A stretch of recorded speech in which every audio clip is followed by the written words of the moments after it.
and welcome to the Biggles Breakdown. My name is Biggles. I'm your host, and I'm here joined by two people today. One you have seen on the channel at least once, Crimson Law. Just punched my mic by accident. I am so professional, so brilliantly professional at all this. Our most professional member on stream, Crimson Law. And then new to the channel is Little Chad. So go ahead and introduce yourself to the people. Hello, my name's I go by Lil Chad online. I created a comic strip a couple years back of the same name. Then I started just hanging out doing a lot of YouTube stuff. So I've hung out with I think Biggles on Sporking's channel previously, and at least in the chat, and I think at least maybe once or twice on the show. I run my own show over. It's at a channel called Ascendant Art here on YouTube, and that's just about it. All right, that's what it was called. Ascendant Art. Okay, I'll have to get your guys' link and put it in description. Usually I do that, but I suck. So I'm sorry. Unprofessional all the way around, huh? Unprofessional. Yeah, that's me. Always and forever. So we're talking about the fall season of 2024. Now, usually I take a full anime or a season of an anime and we break it down. But today I just wanted to talk about like these 6 shows that are going on. Now, usually I do these things called Biggles Bites, which is where I will talk for like 5 minutes about an anime I just watched. But we're going to talk about these animes. Now, do you guys have one of these 6 that you want to start off with? Maybe Grieving Souls, Dan to Dan, Dragon Ball Daima, Talker, Villainous will go down in history, or the one from High Dive, The Loner Life. Loner Life. Yeah, that's the one from High Dive. I mean, I watched the Talker dropped an episode today. So Correct. That one is probably the absolute freshest in my mind just because I just saw that new episode not too long ago. All right. So I just watched that episode maybe an hour and a half ago. So we'll start with Notorious Talker. So I do have a little note on here for Notorious Talker. This is a story about Noel after the death of his grandfather, the greatest seeker of all time. Noel follows in his footsteps, even though he is the weakest class. Betrayed by his allies Tanya and Lloyd, his goal is to create the perfect clan, or the greatest clan has been postponed. So far, he is dealing with mob bosses, assassins, and betrayals. Noel is ruthless and doesn't show any mercy and works extremely hard, so he's not as weak, even if his class is. So that is my little intro to Notorious Talker. So, Chet, would you like to start off? Yeah, I mean, this show is just cuckoo bananas, to quote Mad and Cheesemo over here, and I like it. They're taking all these traditional fantasy elements. They, instead of adventurers, they're called seekers on this show, which, you know, and but they still have standard classes, like, you know, you have frontline combat classes, mages, etc. What's different is that in this case, our lead is a talker, which is basically a support class. He can do buffs, debuffs, and tactics, but he's not actually frontline combat built, and so that's why it's considered the weakest class. And man, the first 2 episodes out the gate, when he ends up selling his former comrades into slavery, it just tells you exactly where this show is going to be going. It's just off the wall. I like the fact that they had the crazy mob boss is done by the same voice who does Roswell on ReZero. Ray Chase. Yeah, I mean, well, I don't know about English. I was about to say, I don't think there's an English dub for Talker. Yeah, okay. No, but you can. That dude has a very distinct voice acting style that they use, especially for people who are a little effeminate males. So, and his name is Finocchio on this show, and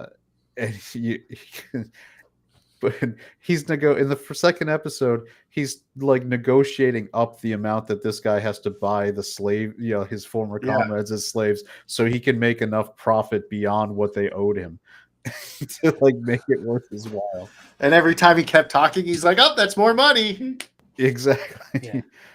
It's pretty good. This show is it's actually pretty violent. Like once we get introduced to the second story arc of the season, where he's coming back and he's kind of facing off against one of the sub bosses of the mafia group, it gets dark.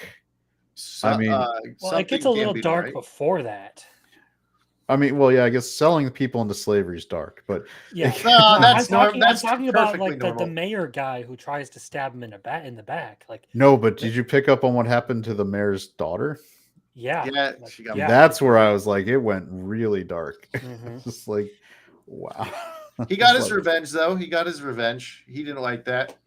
Yeah, it's great. Like this guy he's driven, he's motivated. It's very common in animes, right? Like he has a goal, which is to be considered, what his grandfather was, the world's strongest seeker. Mm-hmm. And for a talker, that's pretty much not even considered a possibility, and he just will not let anything get in the way of his goal.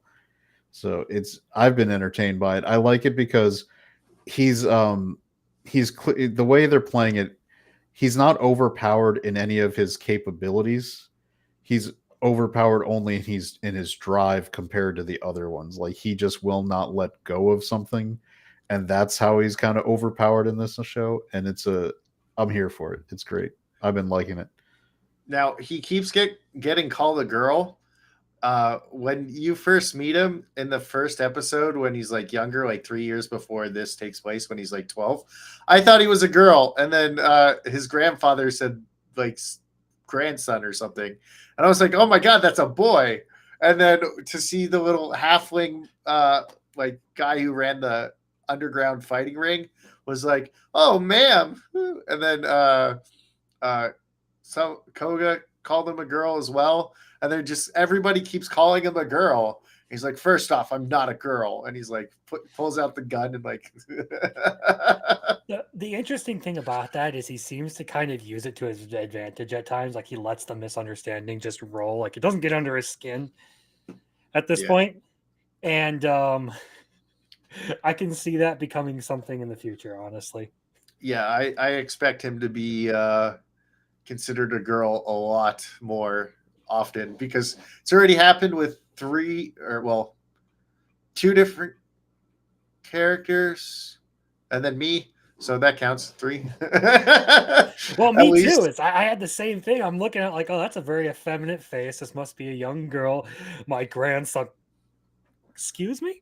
Yeah, I thought he was a girl at first too, and so did everybody else.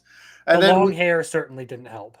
Yeah, and they give him like mascaraed eyelashes kind of look. He looks like what would be a model in most any other anime I think show. Again, that's another thing that's like supposed to be like adding to the dynamic of he looks the weakest on the onset, but like he's going to be the strongest kind of thing. So it's just another thing where like you don't expect this like jacked dude. When you look at him, he looks like either a woman or a twink, pretty much. And then he takes off his shirt and he's jacked, and she's like, "You have a really nice body," and he's like, "Excuse me." Alma constantly coming on to him is one of the like weird, funny things about her character to me. As she keeps calling herself his big sis, which is such a fun anime trope, right? Like, hey, let your big sis take care of this. And I'm like, no. And he's like, "You're not my sister. Go away!" Like constantly. So it's like he also, one of the running gags is, get your oversized chest out of my way. It looks ridiculous. Big breasted bimbo. Yeah. You're an assassin. How did those get those out of the way? Like, come on. I mean, they're lethal weapons if you give them enough centrifugal force. Yeah, exactly. Could knock you out unconscious and kill you, you know? That's how I'd want to go out. Now, in the screenshot here, we have this dude who I don't think we've met yet. So he's got to come in later in the season. And then we have our mob boss, the Mad Clown, in the background. But Yep. yeah, this show's a lot of fun. I like how he's like, yeah, we're going to recruit like Lightning Wolf or whatever the heck their name was, and then Alma shows up and he's like, she's hired. You guys, goodbye. And then the girl, the elf, ends up having dinner when he's on a date with Alma. Yeah, he runs off, and that's where he first encounters the samurai over there, who Yeah. once again super tragic backstory. Basically, has the origin story of Freddy Krueger, and he's like, uh, I don't want to think about that backstory, to be honest. It's one of those things for like I want to move on because it just hurts to think about. yeah, Poor kid. yeah, his if anybody knows the lore of Nightmare on Elm Street, that's basically the scenario that happened to his mom. He gets born, his dad is unloving because he doesn't consider him his son because of the circumstances. His mother decides to self delete. Then his dad commits him to slavery. It's just like it's a wholesome story right there. Definitely, this anime is full of happy thoughts all the time, except The 90% of the time. funniest part about it though is he has the darkest background, but so far out of like the characters who have been introduced to this new version of the party, he is the most positive and pure-hearted of them. Correct. Like he is the one like least driven by some twisted motive. Like Noel's willing to like get down and dirty when he absolutely has to. Obviously, he would much rather play it nice from the impression I get from him, especially with how like he treated the mayor and everything. But if someone betrays his trust, he is not afraid to go to any length to make them regret it. Yeah, he's business, right? As long if you've made a deal, he's a seeker, which again, like in other animes, would be called an adventurer. And if you have made an arrangement where he has been hired for the services, you better honor the deal that was Mhm. agreed on Yeah, because and he's most of gonna the time commit it's to it. like I can understand it. Like the first time you see that side of him is when half his party gambles away all of their funds and tries to bail on him. Then the other time is when they literally tried to kill him. Bastards.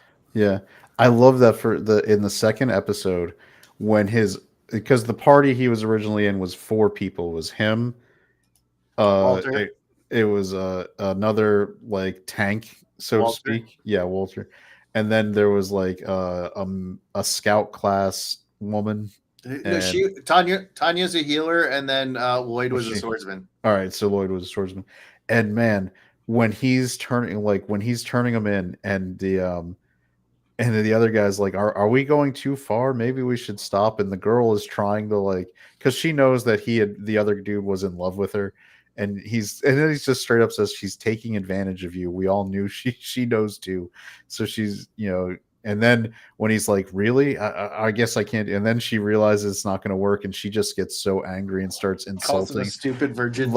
Yeah, stupid Virgin like. balls are about to explode.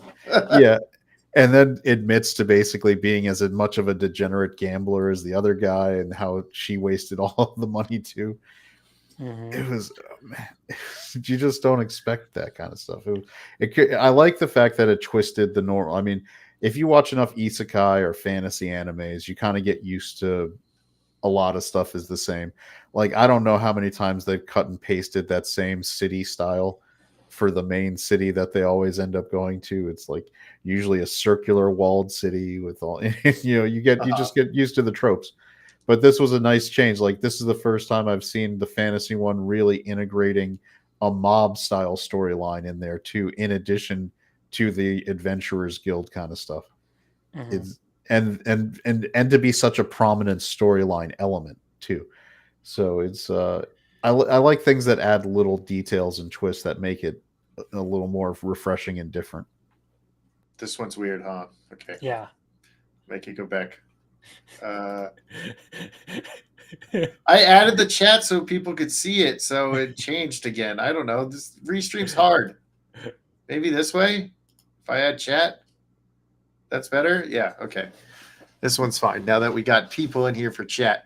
All right. So we've talked about the most notorious talker. What should we talk about now? Like I said, I can go on about any of them. So if you guys have or haven't watched certain ones, we can avoid those until later.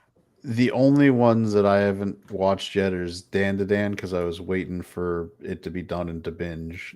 And Okay. Dragon Ball, I'm so behind on Dragon Ball. I'm just like kind of like out at this point. It's like, all right, I feel like I'd have to catch up on so much to understand what's going on.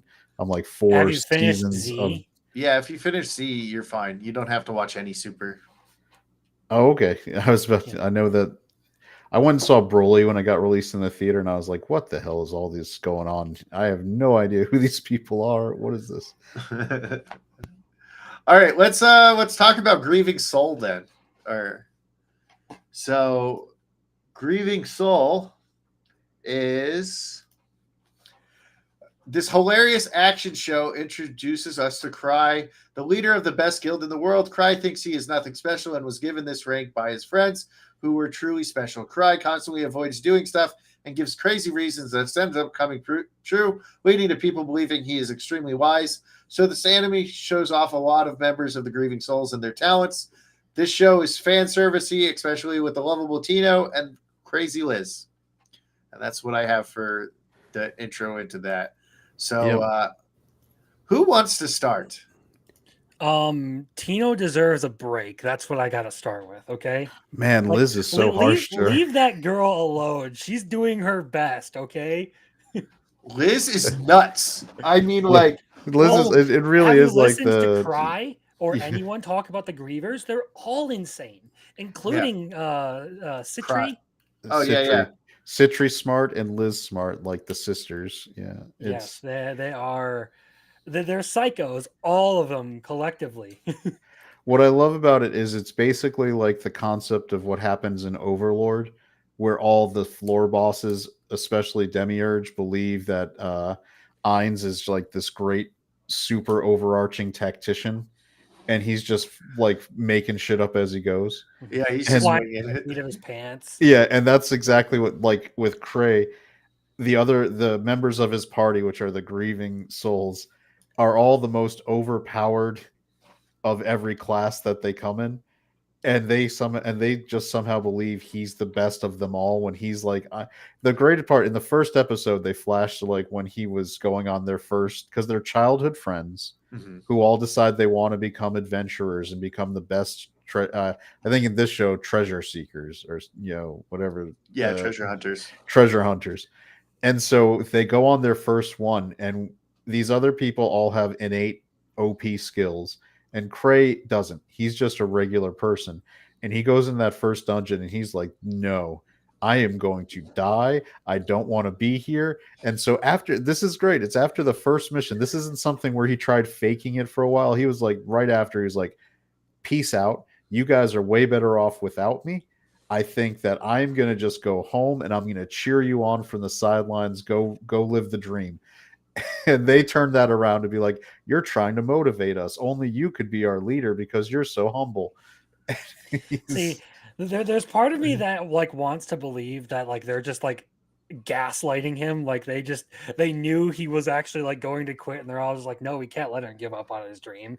Let's all just like make up some bullshit and force him to come along with us. Yeah, Citri sort of hints at that in the latest episode when she's doing the hypothetical, where Well, like hypothetically, if Cray was like super wasn't. weak, Yeah. but he'd still be the most important. Well, my impression of that comes from there's one of these episodes where they're talking about like the origins of the Grievers masks and the name of the grieving souls, and they told Cry to make up the name, so he did, and he tried to come up with something that would get him kicked out.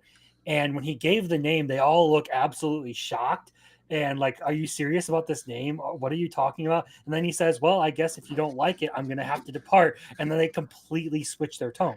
And they're like, I love it. And he made those ugly ass masks. And they're like, these are perfect. And like, And he's like, I forgot to cut the eye holes.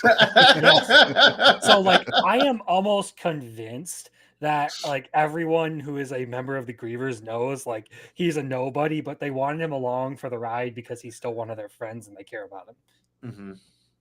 Mm-hmm. And what's really cool in the first episode, you meet Radon, I think is her name, or Ruda, the girl that's like right here. The Uh, thief. Yeah. yeah, Oh, the yeah. thief. You meet like Ruda, and she's like, "Man, I really want to join this guild," and he's just like, "Yeah."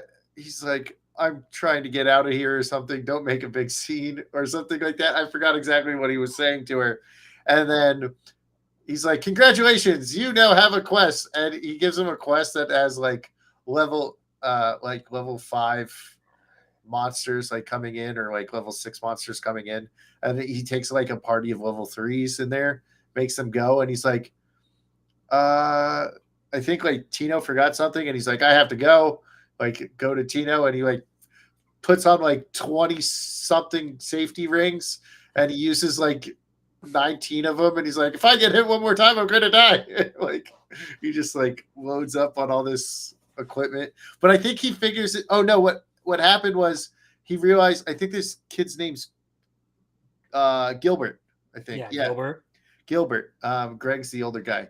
I was going to say Greg, but Gilbert's sword, he uses all the magic out of the sword, and he's like, he wouldn't be dumb enough not to charge it. And then he was like, "Shit," and he takes off and goes and tries to help them out. And And that's a now they're nice. on the hunt for the slime that has Yeah. escaped. But if you notice, they make a big deal out of the necklace that he's wearing right as he leaves for that, and then he throws that thing and shoots it to escape.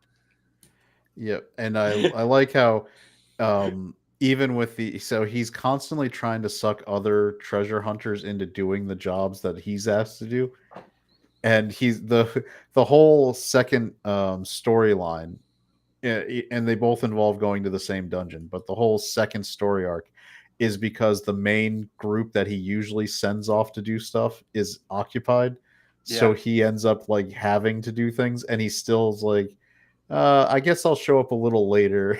He's like, so on the way out, he's because he thinks he lost a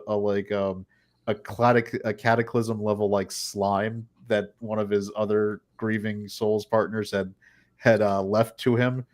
He goes up to the guys, is like, okay, just keep your eye out for something slime like. It could be a problem. All right, go for it. And so the whole like lead up to them fighting the bad guys are all like thousand tricks, because that's his nickname mm-hmm. with the other adventurers, because they buy into his reputation too, that he's a man of a thousand tricks. He knows everything, that he's the most omniscient person. Like he knows, within the plans within plans within We were plans. planning a picnic and he Yeah. told us to bring our weapons and we got caught up in the formation of a new dungeon. Yeah, Yeah, he knows these things. And so, like, all of a sudden, one of the phantoms shows up and it's been mutated and becomes like a slime thing. And he's like, he was right.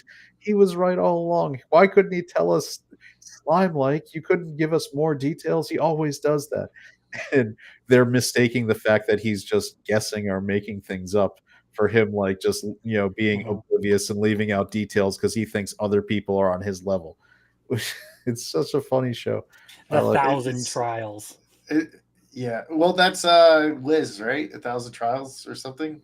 Or is that No, no, that's what they refer to his antics as. The Oh, Well, okay. thousand that's trials. allegedly that's to if you want to move up and actually join the guild, he'll put you through. You have to pass his thousand trials to be worthy of being a grieving soul. It's because and what it really is him putting off jobs to other people. Yeah, he's just procrastinating. That's all he's he's, doing. he's like, I, "Fuck this, I don't want to die." I do love they also established that he ends up basically still he wants to not do this job, but he still does it because he gets an even cut of the party's money, and he's basically a magic item addict. He keeps buying all these. He's got like an entire sub basement warehouse full of magic items because he's a hoarder and just He's buys like them. me with comics. He's like my addiction to manga and comics. This guy's just Yep. buying and buying and and buying. and so he can't quit because he mentions I kind of need the money because we make so much money as a party that this is the only way to finance the lifestyle I want to live. So what was that? Fink? What is the name of the incompetent character that's part of the tower? The people, Fink or something. The guy who sent all Flick? this Flick. Yeah, Flick. He's like, this lady's dumb. We're going to send them all at once, and then they all fight each other and kill each Mhm. other. And he's like, Which Yeah, I mean, if they haven't basically told you that the red haired chick is yeah. That actually Sophia is yeah, the I red. thought like so. I the thought so. Yeah. moment she showed up, I'm like, okay, so that's what's going on. There was a little bit of confusion when she didn't like immediately react, and now I'm just like, all right, so it's like a Diavolo situation where she's got like a split personality. Is this some sort of spell she put herself under? Is she just No, she's acting? undercover. Yeah, it's Yeah. just she's just being undercover because they've shown enough with her internal monologue flashbacks about how she's jealous. It's all because she's the rival and is jealous of Citri Smart. That she's basically I was paling in comparison to her work, so I had to go out alternative routes to try to be at her level as an alchemist. Yeah. She that's why they were looking at her and was like, Sophia, save us. And she's just like, I don't know who you're talking to. Like, fuck No, off. that's what I'm saying is She's like, she I'm kind of undercover. reacts in a way that like genuinely makes you think maybe she's got some like spell on her that makes her forget temporarily or a split personality like Diavolo where Doppio was would be like the normal guy and then Diavolo would take over and he'd become this absolute menace. I think she was just trying not to get caught. Hmm. Um, Probably Occam's razor, the simplest solution is usually the correct one. Liz and the guildmaster fighting, or not the guild. What is he? The guild. The head of the association. Oh yeah, Yeah, yeah. Him and Liz constantly fighting. Fucking hilarious. He's like, and he goes back into adventuring. He's like, yeah, I'm here because I can't live down what Liz did to me. He's like kicking ass. This show is just fun, silly, fan servicey. Uh, I feel so bad for Tino. Like, cry, smack you. I would say it's entertaining enough. It easily isn't my favorite thing this season, but I have enjoyed watching it. I mean, it's not one of the ones I've dropped so far, so there's that going for it. But when I talk like strictly like writing or just as like a general anime experience, it's okay. It's worth a try, and if you personally enjoy it, go for it. I mean, it's not the Yeah. worst thing you could watch out there. I mean, you could be watching Demon Lord retry. ooh, that's a sick burn. I mean, it does have the unfortunate luck of coming out the same season as the new season of Era Fioretta, which, if you want like fun action fantasy with fan service, it's kind of one of the highest end ones you can get. So I And would I can't really I think that it's going to kind of blend a little bit behind that when if you're looking for that kind of show, why would you go with this one? mhm. Yeah, there's that. And then if you're looking for something like story driven or like a little bit more like I guess the quality I've described before is like mature storytelling where like it treats you like you're an adult and like feeds you details like you can actually put things together on your own. There is a ton of stuff out there right now that is doing that better than this. I mean, you have Demon Lord 2099, there's ReZero out right now. There's a bunch of like Um, stuff where it has to compete with God, to I try mean, and don't even get me started on how awesome season 3 of ReZero has been so far. It has been going hard and Mhm. perfect. Well, Like we have for the our own people who super. are down on season 2, come back and season 3 will I'm just saying redeem it. we can get to that. We should probably like save that from when we're done talking about the things Biggles has on the list. So Well, Yeah. I did say we could talk about a little bit of ReZero afterwards, especially because we have our own Subaru jacket here.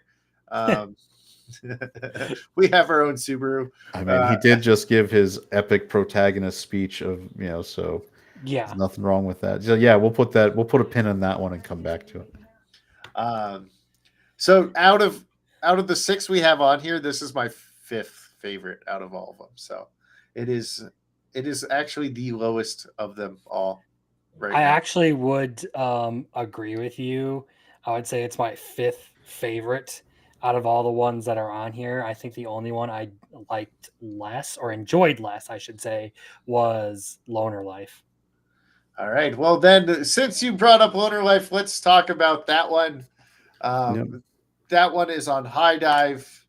Let me stop sharing real quick. So, Loner Life in Another World. This isekai's main character, Hakura, and his classmates are teleported to another world. They all get their skills, but Hakura hid to avoid being transported to another world, and he gets the worst skills. And because they're all bad, he was allowed to combine them all and get the remaining ones. He's a loner who wants to be left alone. The cast is filled with the student council, the delinquents, the jocks, the otakus, the mean girls. As he tries to escape and live his loner life, he ends up having to save the girls and is stuck being in a group, which leads to some funny events. So that's my little intro to that. So, Crimson, have you read any of the manga? No, I have not. All right. So I have. So this is what the show's good, but it speed runs a lot. and Interesting. and so it does do a little bit where it also the manga did this when it transitioned from the light novel, but we're about to hit a major arc where they're gonna kind of make it all ages appropriate, where the web novel light novel was a little more risque. But the show's kind of fun. It started for me like when isekai obviously is a prolific genre, and from the beginning, what I liked about this character is the magic circle appears in the classroom, and his first reaction is nope, hell no. He climbs to the top of his desk, pops the drop ceiling open, and climbs to it, and he's like, "All right, if I'm not on the magic circle, I should be safe here."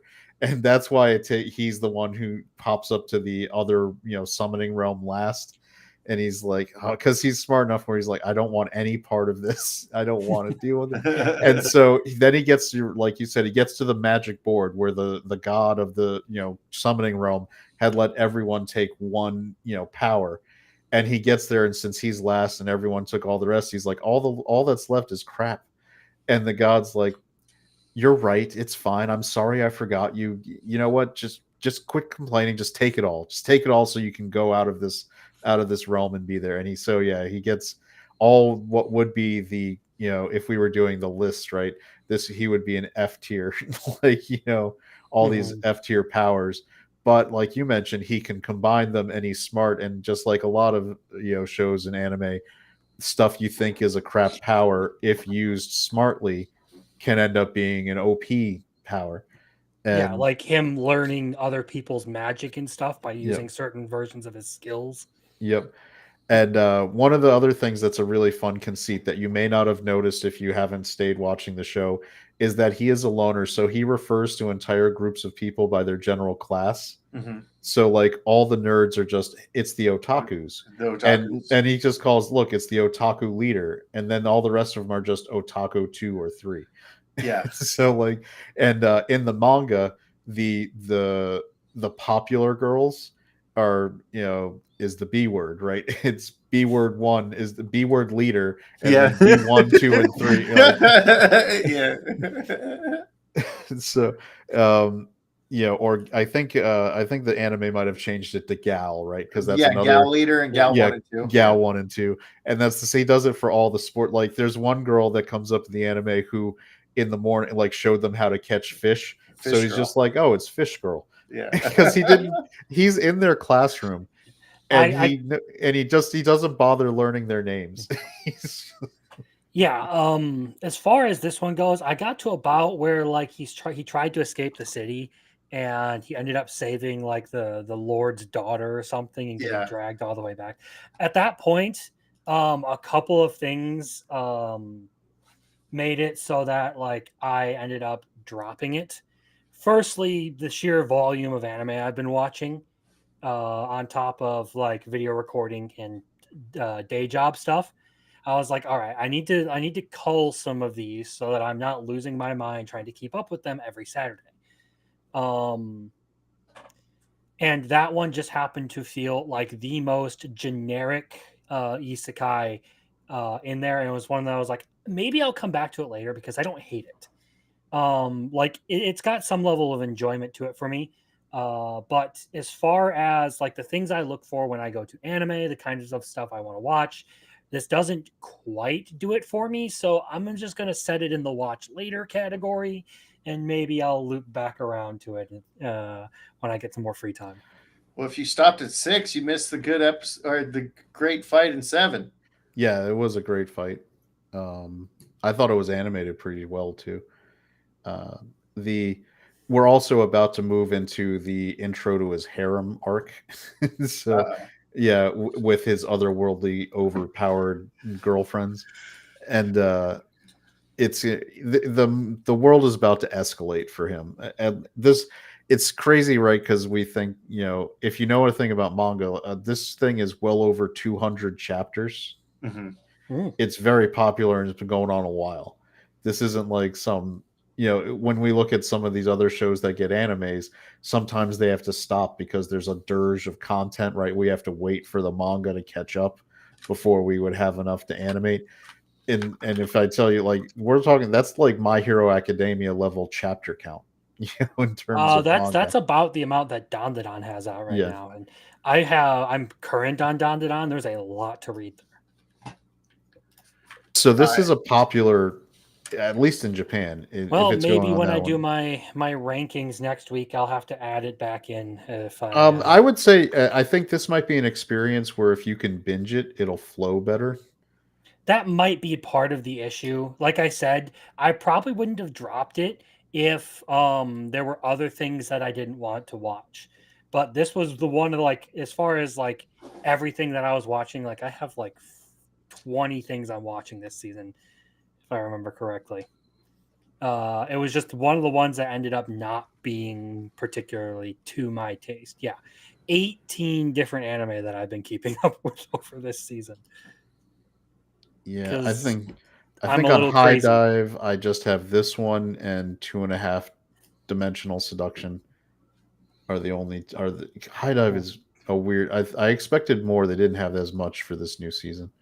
They struggle with trying to get good content. It really sucks for them because one of the big wins that they had was Oshinoko, and with the ending of that manga, I don't think people are going to pick up a season 3. I heard that it ended really terrible. Yeah, Yeah. So. that's the issue. Yeah, on the plus side, this one is ongoing and hasn't ended terrible and seems to it's just progressing life in another Mhm. way, in another world, just continuing to ongo. Like we're just escalate. Like he escalates the challenge. Right, first we're doing regional conflicts where he has to help out. Then we escalate to like nation level, and then we're going world level. So it's the standard kind of isekai as he's becoming the super overpowered protagonist we expect him to be. Mhm. Well, maybe I'll give it another shot since you guys seem to be vouching pretty hard for it, and we'll see if it does any better with the next couple of episodes. Yeah, well, I would think episode 7, if you can get through that where it gets to that art, that episode, that's going to be its peak for that, time. And if you like it by then, I'd say stick with it because it's going to have some more cool moments. Hmm. But I think this is the kind of show that would be helped by a dub because Oh yeah, anything I that's would definitely watch it while working on something yeah, if it were dubbed. it's something where you're gonna, as a show where it's sort of a background noise show that would work, that could work. Having it in dubbed instead of subbed would probably help its popularity. yeah. But you brought up 2.5D seduction. Uh, like the last episode was supposed to be the episode where she like passes out and she's carried, Yes, it was. and and it was so much better in the manga, and they just kind of like had it as a side view and then didn't do anything really with it, and that's like a huge point in the manga, and like they just kind of glossed over it in the anime. So the anime version of it sucks. I mean, I don't know that it was. So I've read the manga on that one, and I've been watching the show. I started reading the manga after the show started because I was like, oh, this is pretty interesting. I've heard people say that it's actually a lot deeper than it seems these first few Mhm. episodes. Let me check this out. And yes, it was. There's a lot, it starts out as being what you would think is just a fan service Mhm. show, just an etchy.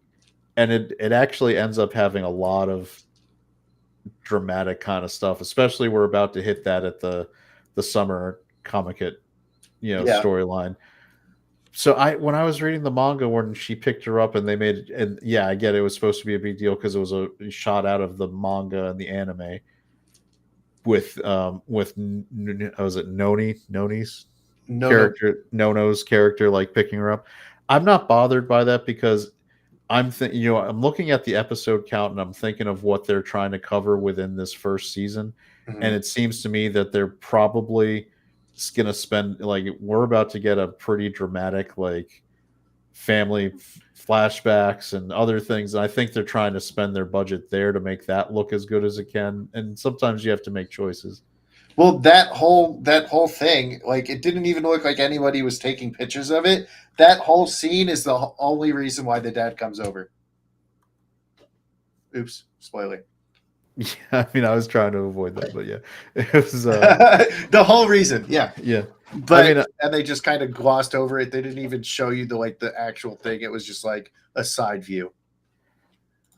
see, I'm not as worried about that. I mean, because I'm thinking again, the emotional arc is going to come when he gets there, and when the lead gives him his speech about being, where he finds out he was Mhm. the fan who writes the letter, and he holds him there in time for Mhm. the daughter to come back, dressed as the Valkyrie character. Mhm. Um, it.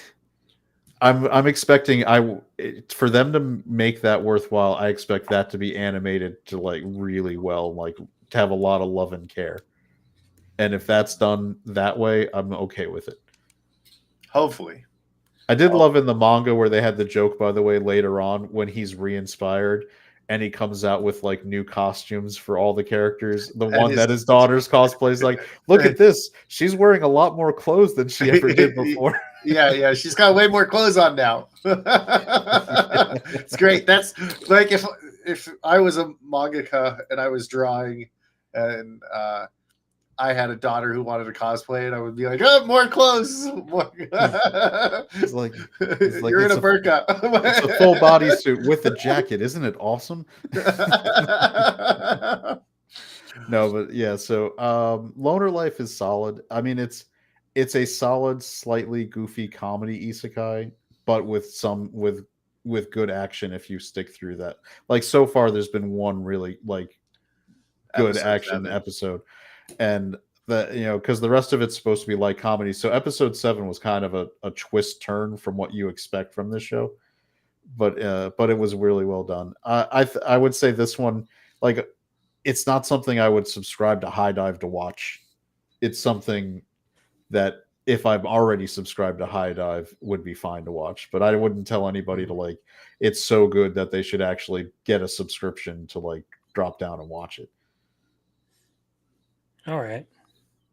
No, that's kind of been my impression of it was like if like there were a dub out, I would probably watch it while I was say working on a script or something or playing video games in my free time.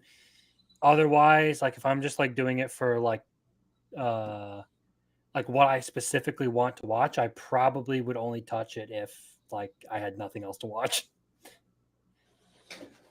That's fair. All right, now let's skip to since you haven't watched Dan to Dan, we'll save that for last.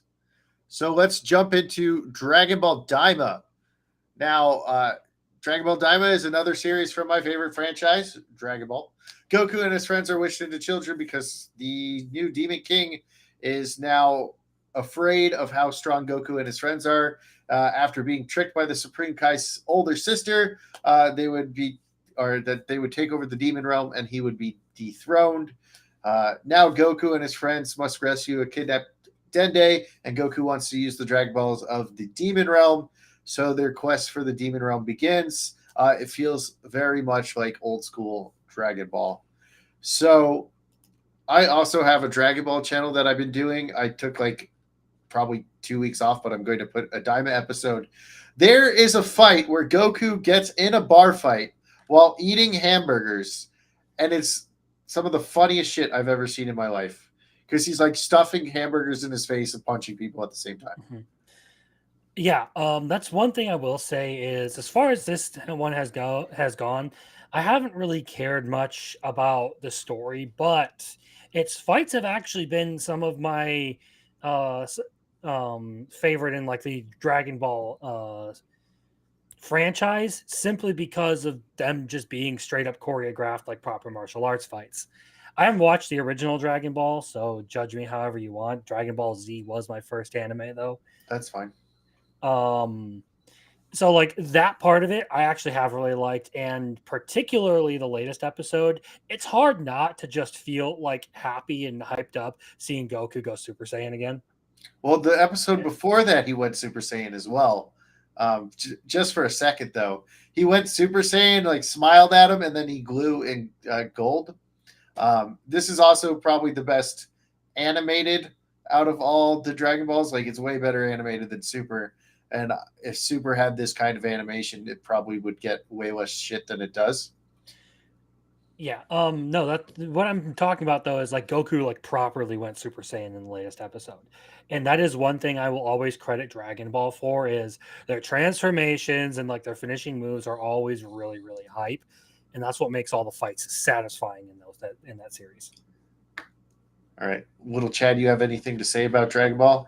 No, I'm actually gonna. Now that you tell me that, as long as I'm caught up through Z, that it'll be fine. I'm actually gonna check it out because I've heard nothing but good things Yeah. about like the show. It was more just intimidation of like coming in this late after, because obviously post Z there's been several Dragon Ball like Mhm. Mhm. properties that they've done. So knowing that, I because like I said, I've heard the fighting's good, I've heard the animation's good, and obviously it's Dragon Ball Z, so Dragon Ball Z, it's Dragon Ball, so it has the that childhood nostalgia pedigree. Mhm. So there's I'm not gonna mind seeing Goku like actually power up and Yeah. and do his things. Well, So I think it is there's a lot of people like me who hadn't watched Dragon Ball, at least kept up with it through since Z. So it's good to know that that one is something I can actually jump back in on.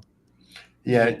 no need to watch Super to watch Dragon Ball Daima because it happens before Super does. It takes place starting around Trunks' I think eighth or ninth birthday. So it's like a year after Majin Buu is defeated.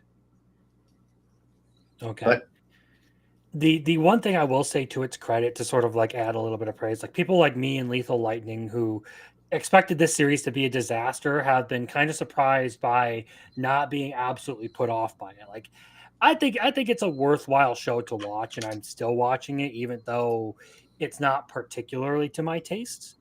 Well, especially because it does the things that I liked Z for really well as well. mhm.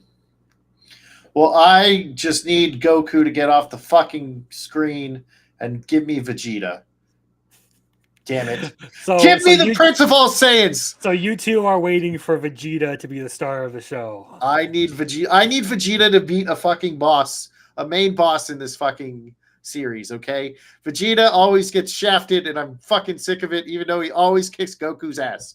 Okay, he kicked Goku's ass in the Saiyan saga. He kicked Goku's ass in the Buu saga. He kicked Goku's ass at the end of the Dragon Ball Super movie. He kicked his ass in one other scene in Super. So he's kicked his ass so many fucking times, and he's never been able to beat a fucking main villain. Damn it. Like, I need him to do it. They screwed him over in Super where he was about set up to like win, and they It- didn't do it. yeah, Like, it also feels a little like particularly spiteful towards Vegeta because he does get all these wins, and then it's like, oh well, Goku wasn't using his full power. Like with the boost, like With the Saiyan saga, yes, that one's like clearly just a straight up win. But then you get to the Buu saga, oh well, he didn't go Super Saiyan 3. And Vegeta finds out and he's pissed that Goku didn't take him seriously. Yeah, but Goku wouldn't have been able to hold Super Saiyan 3 very long. So Vegeta probably still would have beat him. Um, and he's also a way better fighter than Goku is when it comes to actual technique and shit. And that has been stated many times. But there Also, has, Ultra Ego is a way cooler power than Ultra Instinct. I'm just gonna say it. yeah, it's fucking awesome. So yeah, Dragon Ball Daima, I absolutely loved it. We meet Glorio, who Goku cannot say his name right to save his life, and he's like, "I'll fight him," and Goku's like, "No, I got it," and he's like, "You're underestimating me." So there's this Minotaur, and it's the Minotaur is probably my favorite side character right now because he was like, "Oh, you know what? I'm going to eat you guys, but my stomach is full. I'm going to go back to bed now." After he saw Goku fight, Yeah, he's like, he realized, oh, "Bye." I might have just picked a fight with someone who could one hand me. He's like, "Bye." And we find out like the Supreme Kais don't actually have a gender, so they just choose whether like they want to look like a man or a woman, I guess, because that's why he has an older sister and a dude. He's like, she's my older sister, but we don't really have genders. So I guess she's just like, yeah, I gave myself boobs and I want to look like a girl, and now I'm a girl. Dragon Ball is woke. I was like, all right, whatever. I didn't know that was a thing, but now it's a thing. And I didn't know they were like from the demon realm. I figured they had knowledge of the demon realm because of like the Buu saga, but I feel like that might just be something that Toriyama added in for this series. mhm. I don't think it doesn't feel like that was his original intent for it. Yeah, well, this is also like 20 years after Z ended. So, well, after he finished Z. So he's like, you know what? I could change this now. I can change that. Mhm. But it doesn't actually explain how they're in the other worlds as well. But I guess the demon realm can travel to each realm, maybe like each universe. Um, I don't know. It's not very clear on that. Maybe every universe has its own demon realm. Well, there's 3 demon realms, and they were able to, or that like fish thingy that Goku calls a goldfish is like, what universe are you going to? So I think they can go to any universe then. Okay, yeah. Well, who knows? Who knows? It gets a little convoluted when you try to piece all the information together from different continuities like Super, GT, Yeah. Daima, Z. But the fight between Glorio and Goku was pretty awesome. And I then think that's been the highlight of the series so far. I don't know. I think my favorite part is when they switched over to Vegeta and he was just doing squats. Like, I gotta go. Like, we gotta go kick ass. And Piccolo's like, do Saiyans ever stay still? And he's just like, squats. Like little Vegeta. But I do have a problem with it. So Dende gets transformed into a baby because they said if they're already a kid, turn him into a baby. Well, Piccolo isn't much older than Dende because Piccolo was 3 at the start of Z, or like 4 at the start of Z. No, I always forget that. he was 7 at the start of Z because he's 3 years older than Gohan. So so he's like let's see. He's like Piccolo would be like 18, 19 or something by this time. And Dende would be like 16. So I was like, he's not really like a kid by the way they run Dragon Ball, you know? So I was like, why is he a baby? Why is Piccolo not a baby then? And I'm like, I need Gohan to be in it so I can find out if Gohan's a baby or if Gohan's like a chibi. Because they turned Goten into a baby. So I was like, all right, like I need to figure this shit out. So I have a problem with that. It's like, what the fuck? Like, I'm just like yelling at the TV as I'm watching it was like, why would they do this? Yeah, that right there is like a legitimate criticism of Dragon Ball. Is sometimes these things just don't make sense. And to be fair, it's one of those series where I think it deserves the excuse of just don't think about it too much.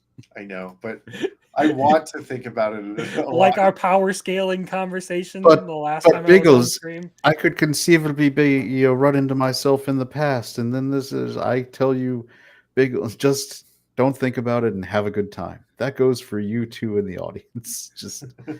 I'm Just loving it though. I'm fangirling over it. Okay, it's pretty bad. Uh, it's pretty bad. Uh, but well, not like my fangirling, not the show. The show is awesome. I fucking love it. Um, uh, let's go into my favorite show of this season so far. I know it's not everybody's cup of tea, but for some reason, I Dan. no, it's Oh, Villainous will go down in history. I've been loving the hell out of this show. This so far, Now, I I unabashedly think it is. Because obviously reincarnated into the Atomi game is this whole like sub isekai genre in of itself. Hmm. uh, But and we've had some good ones, but I like this one in the fact that normally when they're reincarnated as the villain, they're just trying to avoid the bad ending and getting killed. uh, And in this case, the girl is like, "Eff it, I am going to be at least she thinks she's going to be the word, like I'm embracing being a villain, like to the point uh, of like evil Hmm. cackling, telling people to, like, no, you do it yourself. Like, what are you See, offering me to help you?" yeah. It's a good Well, stuff. one of the things that like I think I've enjoyed about this is there are some aspects to it that deviate from like the normal like shoujo-y kind of writing you get out of these. Firstly, I think they've hinted pretty hard at the fact that that the saint or the sage Liz Cather might have a whole like psycho breakdown arc in the works. Especially since they've started talking about how she might have this supernatural effect on people that makes them like her automatically. Yeah, that's I think it's more like, yeah, that she's actually the evil one. Like that. That's what I'm saying is I think Yep. there might be some like narcissism in the wing, especially when like there's that one scene, I forget what happens, but someone criticizes her and like things don't go her way, and she like her like eyes go dark and she has this like weird smile, like she's frustrated and is like consistently trying to get on the prince's good side, but he just doesn't care about her. Yeah, it would make sense because she's unnaturally interested in this little girl because our lead is supposed to be about 3 years younger than her. Hmm. yeah, She's unnaturally interested in in being her friend, and I think it does stem from like Crimson saying that she picks up that this girl doesn't actually just fall in line and worship her, and it bothers her like it.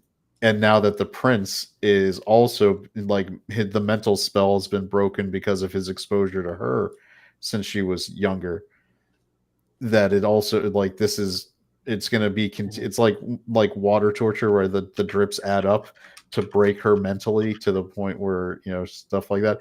I think it's going to come out that she might have been involved in the kidnapping Oh, I plot. definitely think she Yeah. was involved in the kidnapping. I also think she's the one spreading the rumors around the school. Yeah, so it's there. I really also appreciate the fact that she's coming at the villainous angle by basically pointing out how childish and stupid her ideas are as the like saint. Is Yeah. like, "Oh, if we just hug and hold hands and everything will be great." And she's like, "Really?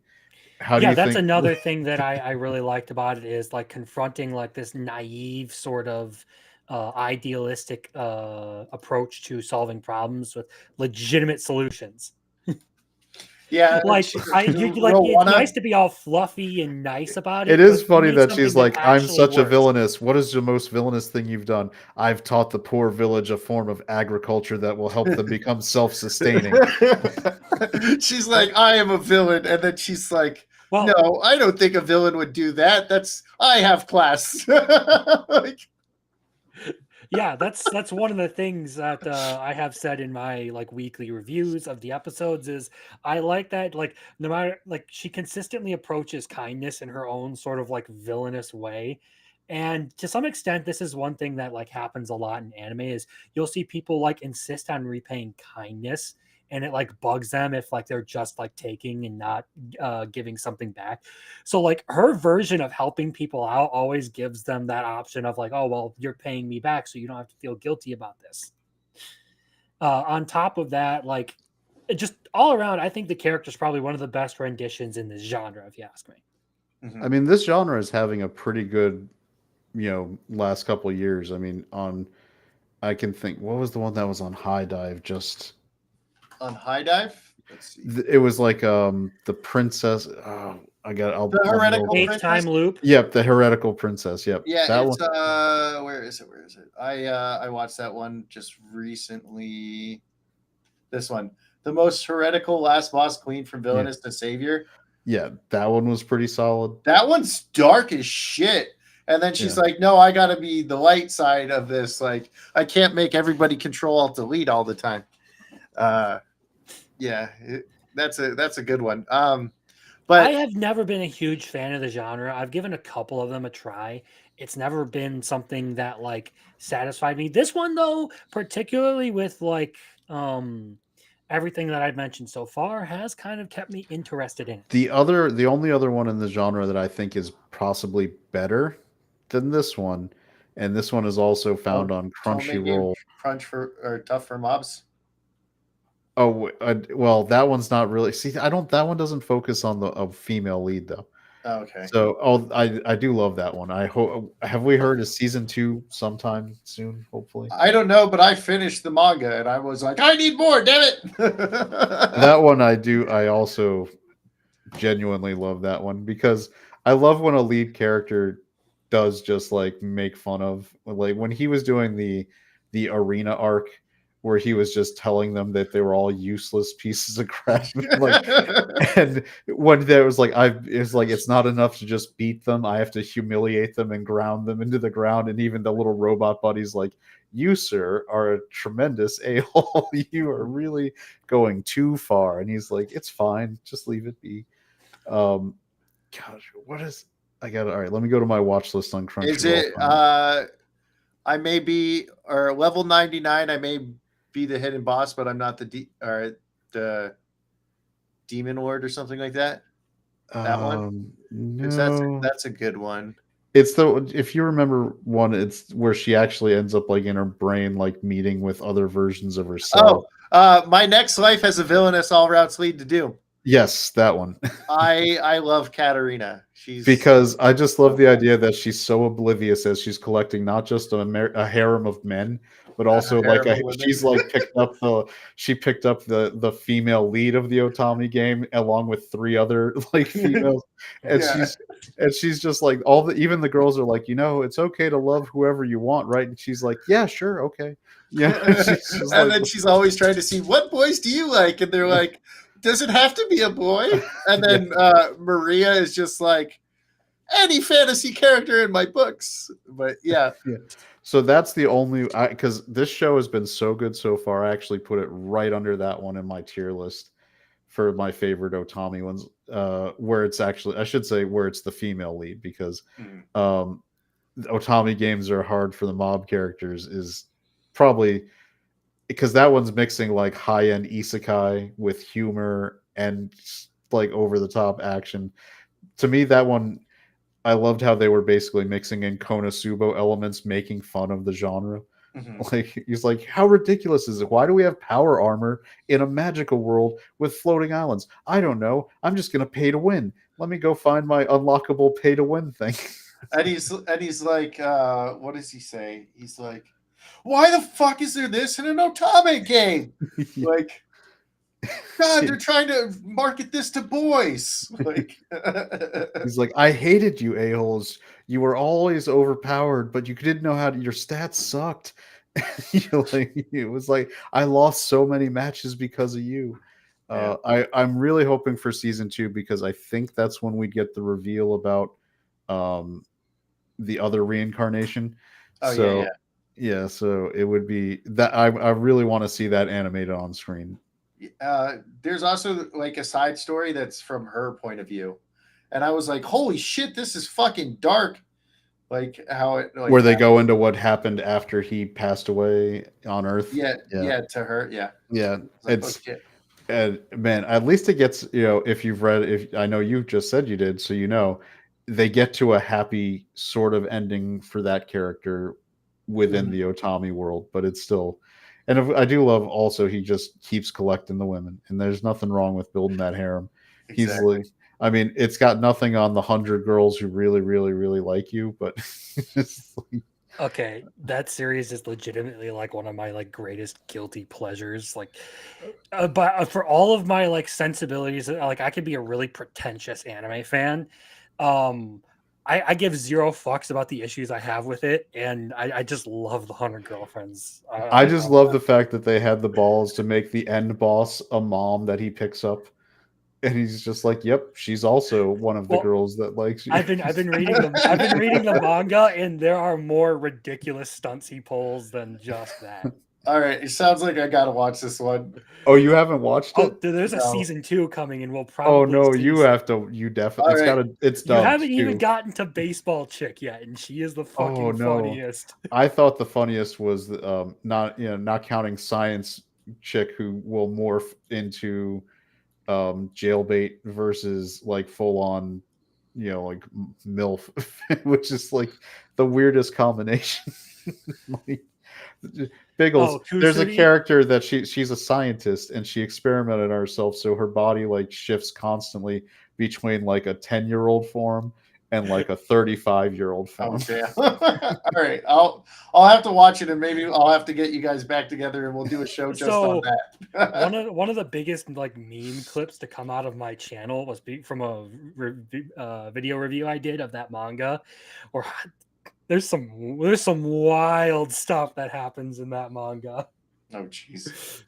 All right, we'll have Yeah. to meet again and do that. Yeah, but this one, the villainous one, it's actually, I can't think, I have not seen. I can't recall any fan service really that's even been in it. It's No. been it's Nope. been straight, vanilla like anime, or even a little romancy where it leans more towards pretty dresses kind of thing, but not really Yeah. any etchy. Yeah, and that's one thing for this genre, with the exception of Tough for Mobs.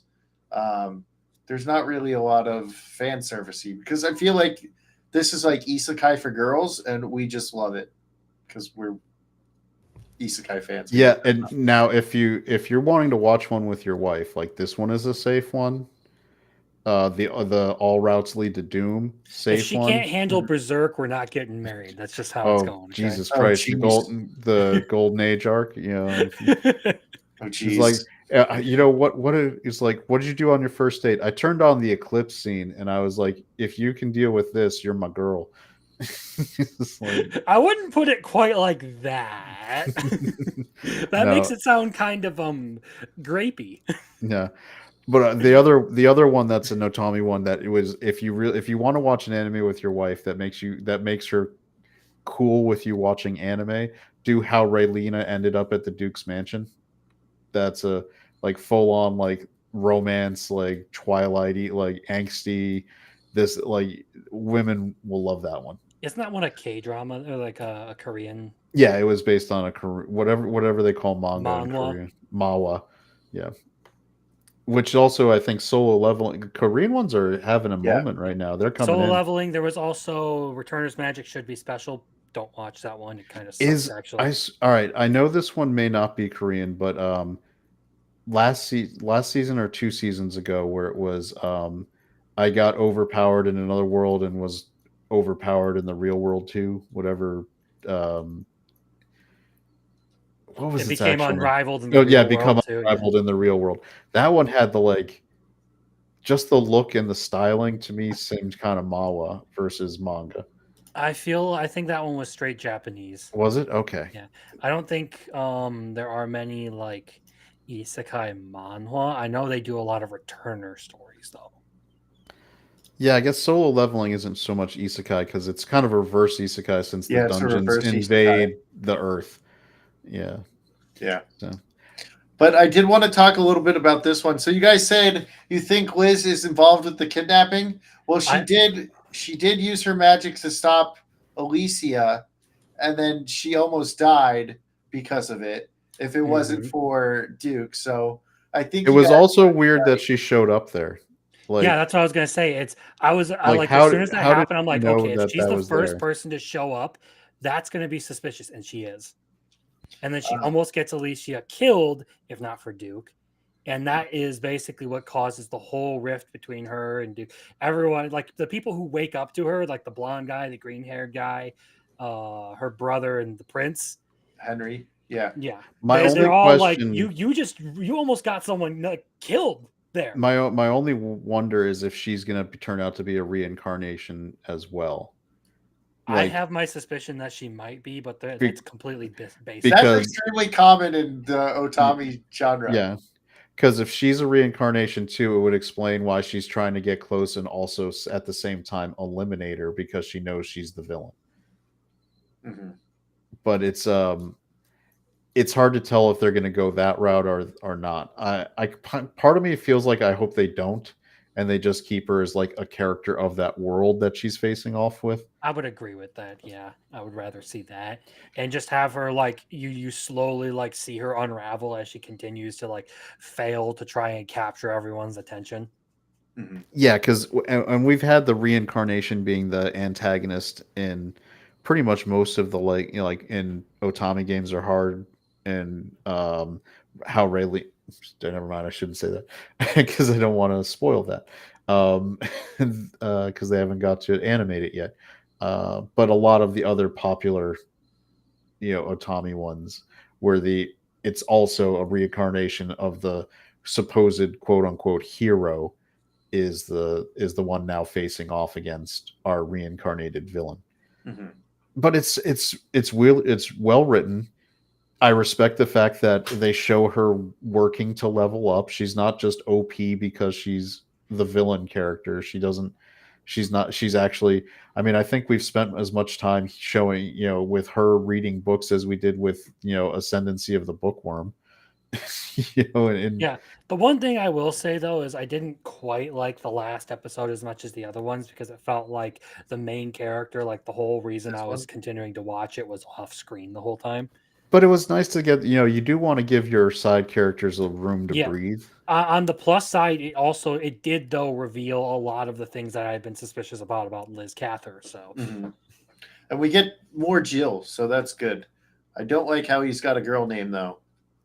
yeah, that's a little Jill. weird. Is it Jill? I thought it's written Gil though, right? It's Jil. Is it JIL? I thought it was Um, written Gil.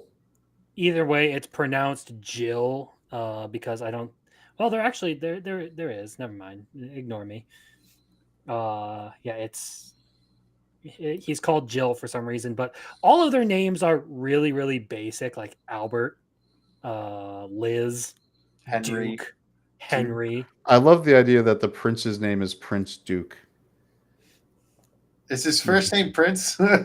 No, his first name is Duke. I wish he would have been a count because then I would be making all the Star Wars jokes. Hey, Prince Count Duke. No, just Count Duke.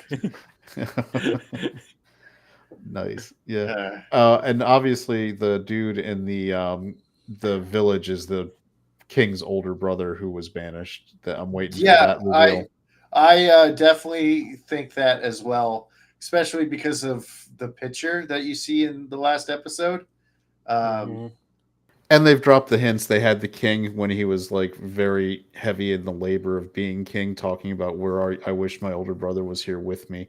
mhm. That's the kind of drop that they're going to put in for the reveal when he does come back. Yeah, definitely sounds like that's him. So I'm super interested to see what happens next. I'm probably going to have to read the whole manga. That's how much I like this one. So I watched 1, 2, 3, 4, and 5 all in dub, and I was like, I can't fucking wait anymore. And I just watched the rest in sub. Yeah, no, Uh, 6 and 7. I think it's like 5, 6, and 7 are the ones where like you really get to like the interesting parts of the story where you start to see, okay, there might be something really fucky going on here. Yeah, it's basically once she gets to go be the watcher at the school, Hmm. yeah, and that's where we start because now we're heading off the actual. We have the confrontation at the tea party where she's like, "Oh, your paper, it was, it was elementary at best, and you need to work on it." It's like the joy in her character's face as she walked away, like, "Haha, I had my true villain introduction. It was so great." And one thing I really like about Alicia's character is when she asks, "Why do you want to be a villain? And why are you working so hard?" And she's like, "So I'm worthy to make the hero work. Like, I need the hero to do what the hero's supposed to do. And I have to be the one to stand in her way to make her better." So that's kind of cool too. It's such a solid work ethic kind of mindset. Like, why do you want to be the best villainess? Because if I'm not the best villainess, the hero won't really be able to achieve greatness. Like, you need the rival. Like, it's also a very Japanese concept, Mm-hmm. that the rival pushes you to ever greater heights. I mean, Vegeta and Goku, you go back. I mean, Kaiba and Yugi, yeah, even though any, Yugi fucking cheats every fucking duel yeah, against Kaiba. yeah, every arc of Kinnikuman since the beginning, going all the way back to Terrymon through Buffalo Man, whatever one you want to go with. Where the villain pushes Kinnikuman for that burning inner strength to really drive him forward to the next level. It's one of the great things that you get in anime that Western animation just hasn't touched it. Like, Mm-hmm. I don't understand. It's not a hard concept. I think we do have that kind of mindset here, but none of the, like, you don't see that in American animation, but in Japan, like in anime, even whether it's a villain game like Otami game where it's a villainess, or it's a shonen, jump show like Dragon Ball, you get that there, and it's a great dynamic. Like, My Hero Academia with Deku and um, Bakugo. Bakugo. I mean, it's all through that, and it helps make those. It gives a great dynamic because storytelling is about conflict, right? So Mm-hmm. what's a better way to have an easy conflict that doesn't destroy your story than rivalries that push people to be better? Mm-hmm. Natsu and Gray and Fairy Tail. The rivalry between Natsu and Gray. Yeah, I don't think any great anime doesn't have that kind of story element. Rem and Amelia. I mean, I'm Um, just kidding. well, You want to go there, buddy? as a light Amelia novel actually reader, is best that girl, and I'm tired of people sleeping on it. honestly, I would still pick Cruciate. Cruciate. Yeah, I get it. White starting with the white will, but come on, Amelia's like ride or die for Subaru. As time has gone on, yeah, it's she's gotten so much better as a character, but as a light novel fan, like number one, like ReZero Glazer here, um, there are a lot of complexities to both characters that I really like. So I know, but ever since she's come back out of you know, That the hasn't happened yet in the anime. I haven't read the book. Shh, all right, shh, well, shh, shh. I'm all the way up to the anime. all right, no, fine.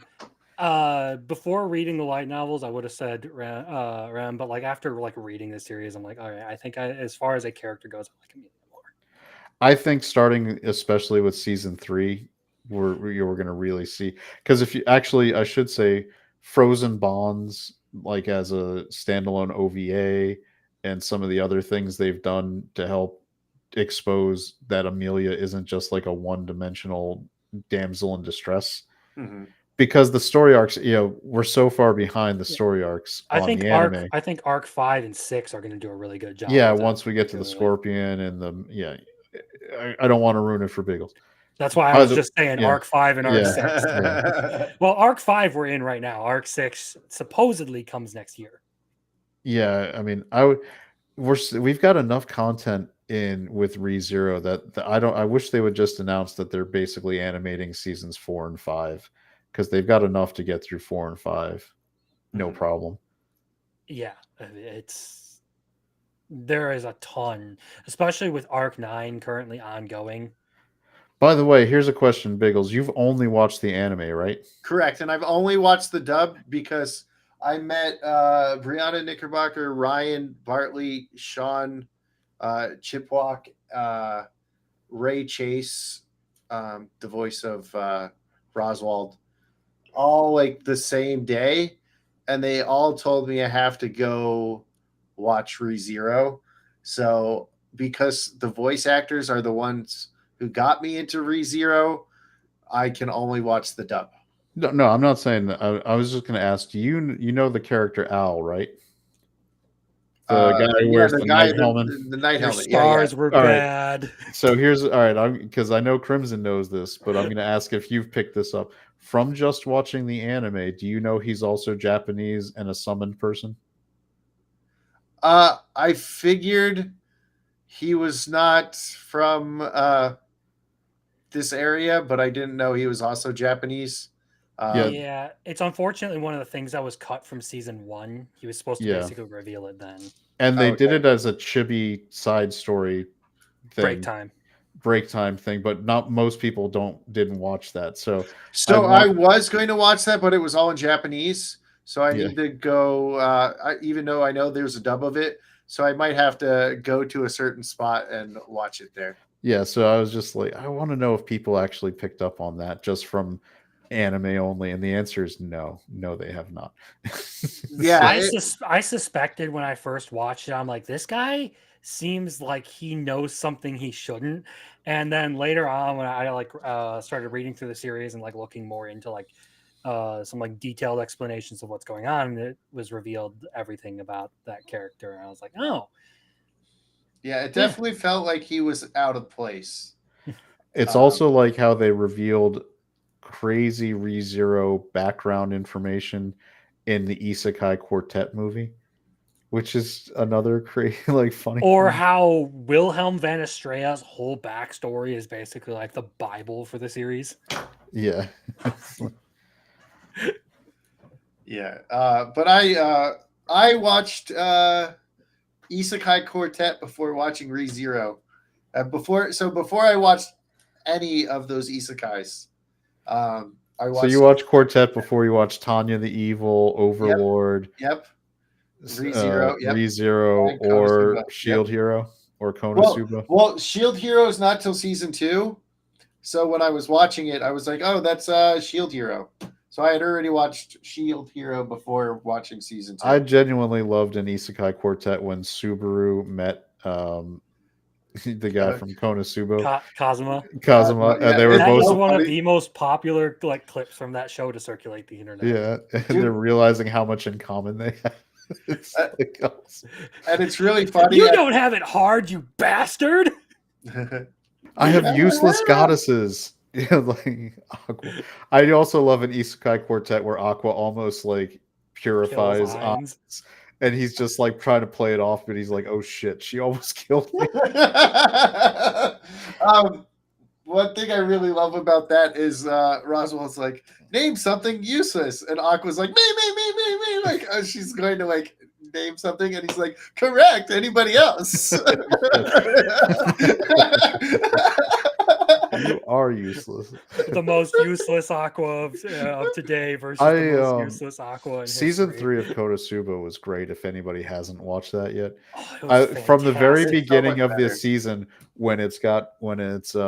when they're sitting there at the fine restaurant after he's got all that money, and they're pretending like they can recognize the difference between fine foods and the other stuff, and the servers, and was it Aqua's like, oh, this bubbly, it's clearly from this region, harvested 30 years ago, and she's like, no, it's a house brand from like 2 weeks ago, and she's like, ah, delicious.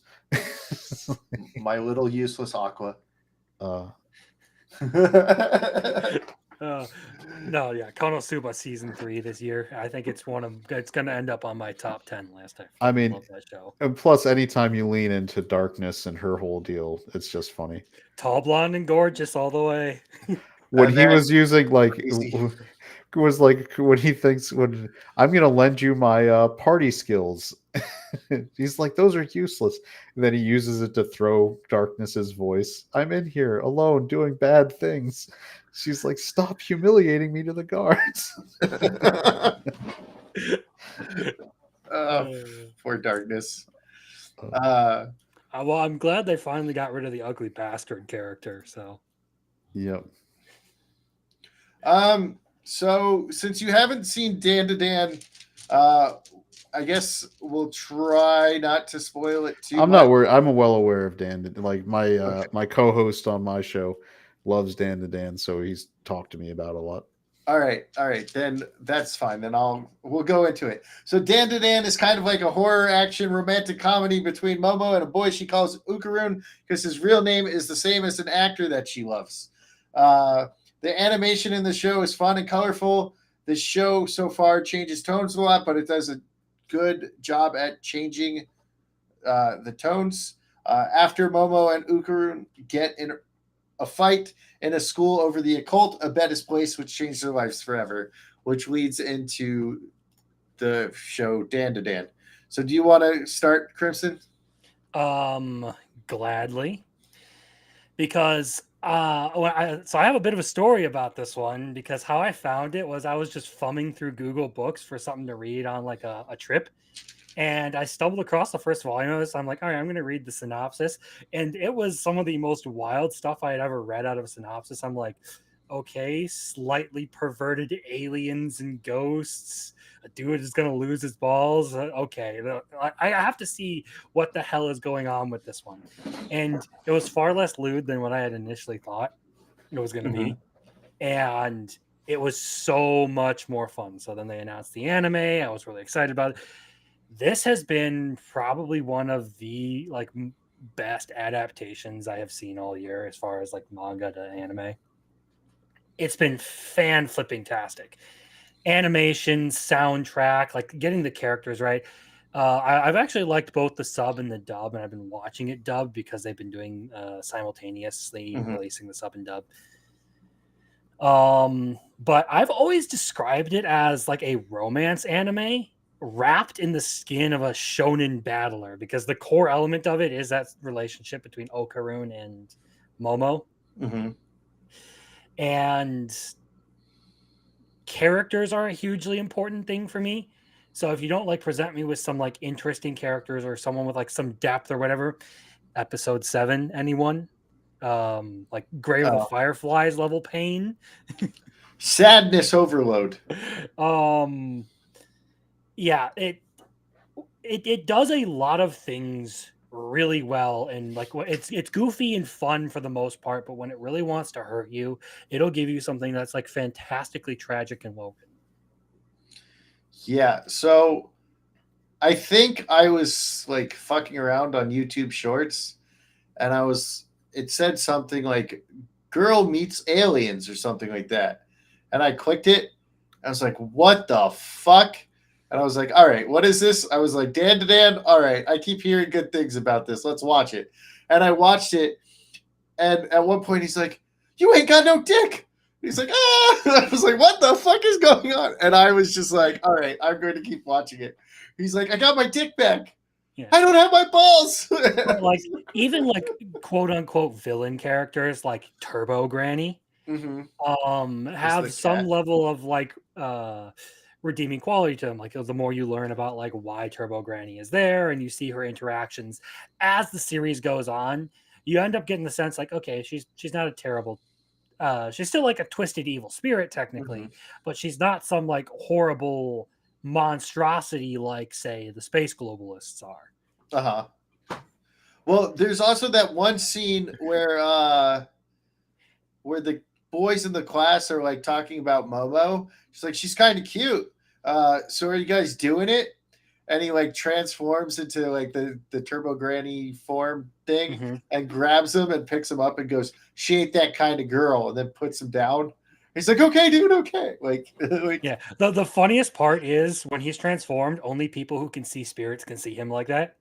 So he looks completely normal to anyone who can't see spirits, which is the funniest part. Oh, I didn't know that. Yeah, no one can see his transformation unless they're like spiritually aware. Okay, so they're just like, "Holy shit, this dude's strong." Like, yeah.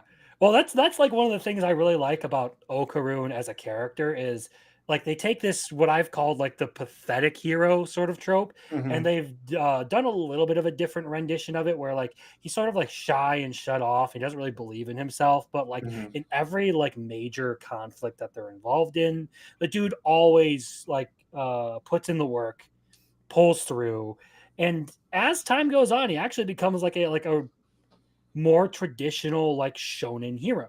Mm-hmm. Like I like how he's more. He's got like more attitude when he transforms. He's kind of like the. He's got like attitude, but it's more like it's not sarcastic, but like similar to sarcasm. I don't know. Sassy. Yeah, I guess he's more sassy. He's the guy, whatever the guy version of sassy is. I don't know. Well, a part of that is because they're trying to emulate the actor Ken Tatakura that like they make the whole joke about. Mm-hmm.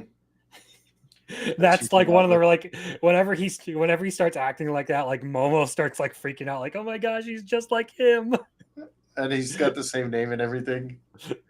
But yeah, that first episode, she kicks her boyfriend and then like he throws her on the ground. She's like, you don't even put out, and he's like, fuck you. You're just like, what the fuck? That's like the first 30 seconds of the show, and I was like, it's one of these shows. I was like, okay. It is right into it. And normally I have a problem with like the fast pace, like things that are like really fast paced, because I feel like they don't flesh things out enough.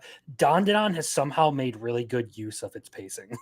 Like it doesn't seem to miss a beat or fail to explain anything. It's just like constantly like, okay, we're on to the next thing. We're just gonna keep going, keep going, keep going, keep going. Good pacing. Good pacing. Yes, it's actually really well paced in spite of being still very fast. It's not like something like Rings of Power where it's like 15 seconds to say like you a do not four-word know sentence. What I know. Yes. Like it's so that like I talked about. I don't know if I talked about Metaphor on stream or like right before stream. Like the voice actor, whoever plays Gallica, who's the little fairy, sometimes when I'm playing it, I start reading out loud because she pauses for like 4 seconds in between a period. So she'll be like, the sky was blue. It was nice. And I was like, oh, she's done reading. It's one of those scenes. So that's like, I hate when they do that in like live action shit. And like here, everything is fast paced. The sentences aren't like the world is black. Like some series make good use of those dramatic pauses, but as like we've pointed out, some of them don't. Rings of Power. Yeah, it has to be done correctly. But yeah, so I think that episode 7 is probably like my favorite episode of anime all year.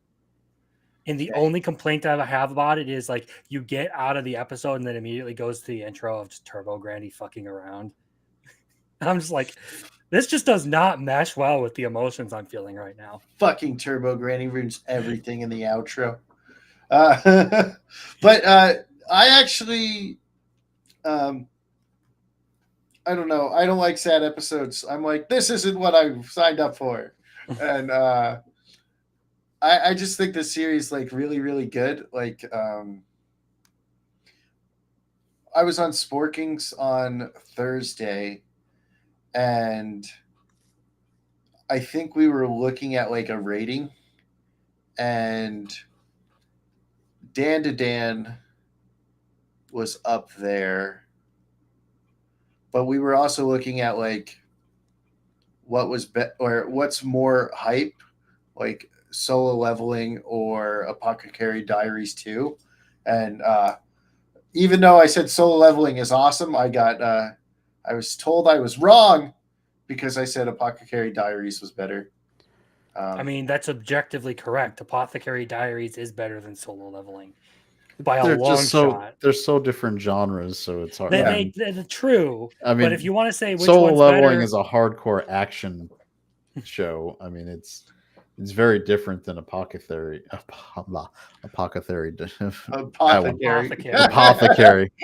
Some words trip you up, you know.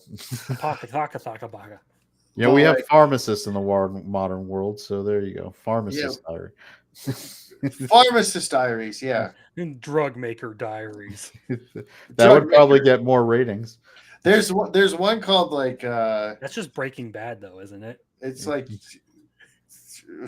or like I sell drugs in another world or something like that. I think there's one called that or something like that. Cocaine and cocaine I know there's like accessories. Pharmacy Life in Another World.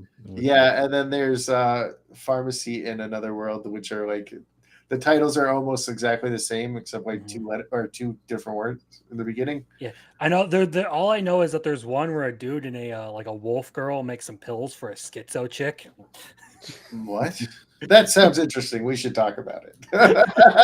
I haven't watched it, but I've seen the clips. She's There you basically go. chasing her boyfriend around with a knife and like acting like she's demon possessed. Nice. So They do yeah, that so all the time. I've heard nothing but good things about Dan to Dan. I have heard that it's batshit crazy, off the wall, and you just got to be Yes. if you're okay with that, it'll be one of your favorite anime like ever. Yeah, But it is. if It that is kind of shit wild. is not for you, you're not gonna like this at all. Yeah, it's fucking nuts, dude. It is. I was like, what the fuck is going on? And like, this is how I explained it to one of the girls at work that likes a lot of the same animes that I do. And like her husband likes more of the fan surfacey stuff, so she's stuck watching that as well. And I was like, you and your husband have to watch Dan to Dan. It's fucking nuts. It's crazy. I was like, one point he's like, I don't got no dick. I got my dick back. Now where's my balls? And it's just like, what the fuck? And so she's like, all right, we'll watch it. And so it's just fucking crazy. It's like you have to tell everybody about it. You're like, look how cool the animation is. Like the song, the like intro song's like Dan to Dan to Dan to Dan to Dan. Yeah, yeah. I can't And do it's the like, rap because Creepy Nuts is fucking weird. yeah. Which is funny because I have another friend at work that says they don't like Creepy Nuts, but they like the theme song for this. Well, that's me, as I'm not a huge fan of Creepy Nuts, but I love this theme song. Yeah. Yeah, but this show is crazy. I love it. It's fucking ridiculous. It's would be number 3 for me because I'm obsessed with Dragon Ball. So Dragon Ball basically takes over everything. But Villainous beat Dragon Ball just because there's not enough Vegeta. I would say this is probably like next to ReZero, the best anime in my opinion this season. Mm-hmm.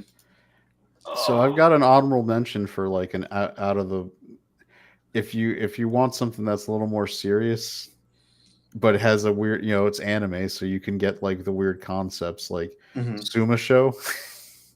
Suma Show? It's the one Oh, where my wife became an elementary school student. Yep. What?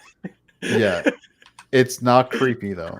It's actually not. It is incredibly wholesome, and it caused a huge controversy that I kind of covered on my channel. Yeah, it's really about like the consequences of not moving on and grief, and it's really, and then they mix in abusive households and trying to come to terms with that trauma and move on. It's all like real adult emotional content, but the concept is so batshit crazy because it's anime, right?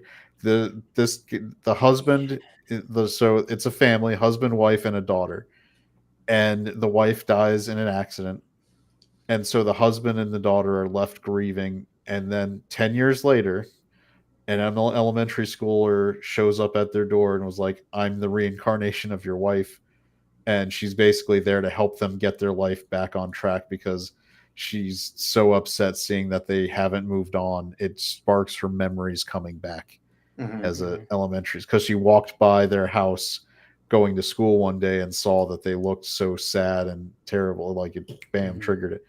And then you get into her backstory where the 10-year-old girl that she is living in a house with a divorced mom who's basically verbally abusive and is a terrible, neglectful mother. And she's got all these other things going on there.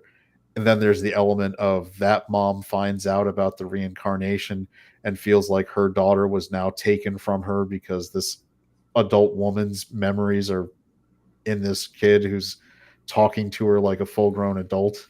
Mhm.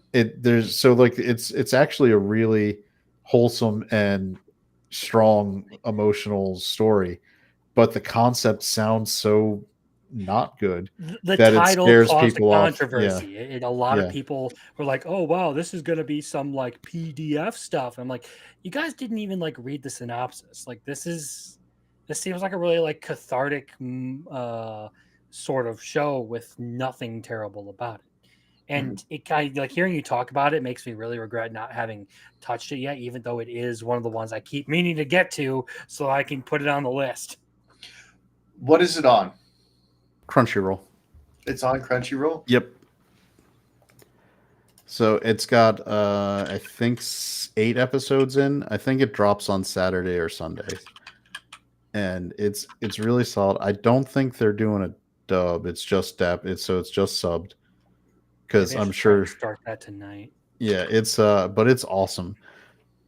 Uh, It's weird because there's been 2 seasons in a row now where there's been a show where the title is so off-putting, it just keeps people away. Because the previous one, like last season, Days with My Stepsister, Oh yeah, I didn't watch sound that because of the name. yeah, it sounded super creepy, but it was really actually a very methodical, slow paced, like, I mean, romance series. it is, but I mean, but the way it actually is done, they make a point. Like, these are basically 2 17-year-olds who get moved in together, and they don't like, but they're both like traumatized from divorce, and they've got trust issues, and it's very slow paced, and they have very big misgivings and emotional trauma from even having feelings towards what is now their step sibling. It was actually a very serious show that you don't. Yeah, this is where sometimes anime titles are their own worst enemy. Hmm. Like in this one, especially with the my wife comes back as an elementary school. It's like, Yes. you how about you just use a different title, like, like, just because the show is actually really good, and there's a lot of people who I think could be helped watching this show. Like, people who are stuck in grief, this show could actually be very helpful, because it's not just showing like the husband who's stuck, it also shows the child. Like, she was like 10 or 12 age when her mom passed away, and it basically emotionally stunts her for that entire time till her mom comes back and pushes her to actually like get out into the world and live and be with friends and go and do things. That could be a helpful message to a lot of people living in grief, and they're held Yeah. back because they chose a poor title. So Yeah. So yeah, and it's like as long as we're on that subject for a little bit, I think it kind of applies to like certain elements of like content. Like I feel like jobless reincarnation kind of fits into the same category of it has a like a rather positive message about taking ownership of your own life and living seriously and actually like trying to get out into the world and make something with your life. But a lot of people look at like some of the, like the terrible things Ruby does, and it immediately turns them off because they don't want to like consider what the actual message really is. Which is terrible, because Jobless Reincarnation is a masterpiece. It's It like is. right next to ReZero is basically They the are like the pinnacles pinnacle of the of, yeah, whole genre. they are the pillars of isekai, right? And technically I think Jobless Reincarnation was written first as They were a it was web written novel. slightly before Yeah. ReZero. It started right slightly before ReZero started, and the authors are actually really good friends, Yeah, so they're in spite of the contemporaries. fan bases hating each Yeah. other. Which I don't get, because I think they mutually reinforce, like, Rudy as a character, like you mentioned, he lived a horrible traumatic life, died, got isekai, and yeah, so he's a pervy a-hole, and so when he wakes up and sees female parts that aren't related to him, they show that stuff. But over the course of the show, it's about him getting over his trauma, and then he got traumatized again, and a lot of people got misinterpreted that whole second season initial story arc. Mhm. The season, core one, where it was about Rudy getting over his medical ED. ailment. Yeah, his ED. But what people don't, if you're not paying attention to the show and not realizing how he had been re-traumatized emotionally, like when Eris left him, Mhm. and and of course Eris, being Eris, writes a poorly worded note that doesn't get across what actually happened. So Yeah. Rudy is just destroyed emotionally and then has to be brought back to emotional health. I mean, and characters don't take just straight linear paths to becoming better people. Sometimes you take steps back. So sometimes he gets the Beast Girls and thinks bad things about them, and sometimes that doesn't work. And sometimes the Beast Girls misinterpret what he said, and so they do things that are bad and for his reputation. But people get hung up on that stuff and don't look at the overall picture. And then I know by the end of the second core, most people were controversially getting mad about the polygamy with marrying I Roxy. don't care Roxy. because it's fiction. That's the point. Yeah, this is a world where that was his Okay. father was married to women. His sisters are from two different moms. It's in this world that is an accepted practice. If you're not in the Church of Millis, Well, they also they're freaked fine with out it. because he slept with a 15-year-old, and they completely forget that this is based on medieval fiction, and that the age of majority in both medieval Europe and in this fictional world based on medieval Europe is 15. Do they forget that he's like 16? Rudy's Well, actually 13 at that time when with Wait, Eris. when he's with her, that's right. She's older than him. Yes. Yeah. So it's it's but he's got the mind of a 40-year-old now. Okay, well, Your Honor, she was actually 40 years old mentally. Try that one. Yeah. Dr. Disrespect. So Yeah, I yeah. also think that sometimes in the isekai stuff we forget, like, yeah, he's got the memories and the experience of the past life, and it makes That's him why more people mature. think it's weird. But you're also in a body that's pumping hormones, and like people Mhm. disregard, like, The when he was chemical function of the body taking exactly over, that and as a male who went through puberty as a 13-year-old, I'm going to tell you I probably would have jumped on the opportunity as presented by Eris. Like it's a natural like there's you're not outside of an age group. It's they had been traveling together for years at that point. That's another thing. They were in the beast continent, the demon continent, for what, 2 years before they were. That's a long, where they were by themselves with Ruger. I believe they took 3 years to travel the entire world back to where they left. They didn't have the teleportation fast travel yet. That didn't happen until he almost got murdered, and so the girl felt guilty along with him helping her experiments. So it's ReZero, great, but Jobless Reincarnation, also great. The fan bases should be happy and bold, enjoy that we have two masterpiece series that we can enjoy. So hold on. So we do have a question in Rumble. It's not about what we're talking about right now, but it says, "What's the deal with the gap in Danmachi between season 4 and season 5? Does anybody know why there's a gap between 4 and 5?" I haven't watched Danmachi, but I do know a couple of guys who could. Unfortunately, I don't think they're around right now, so I can't really ask.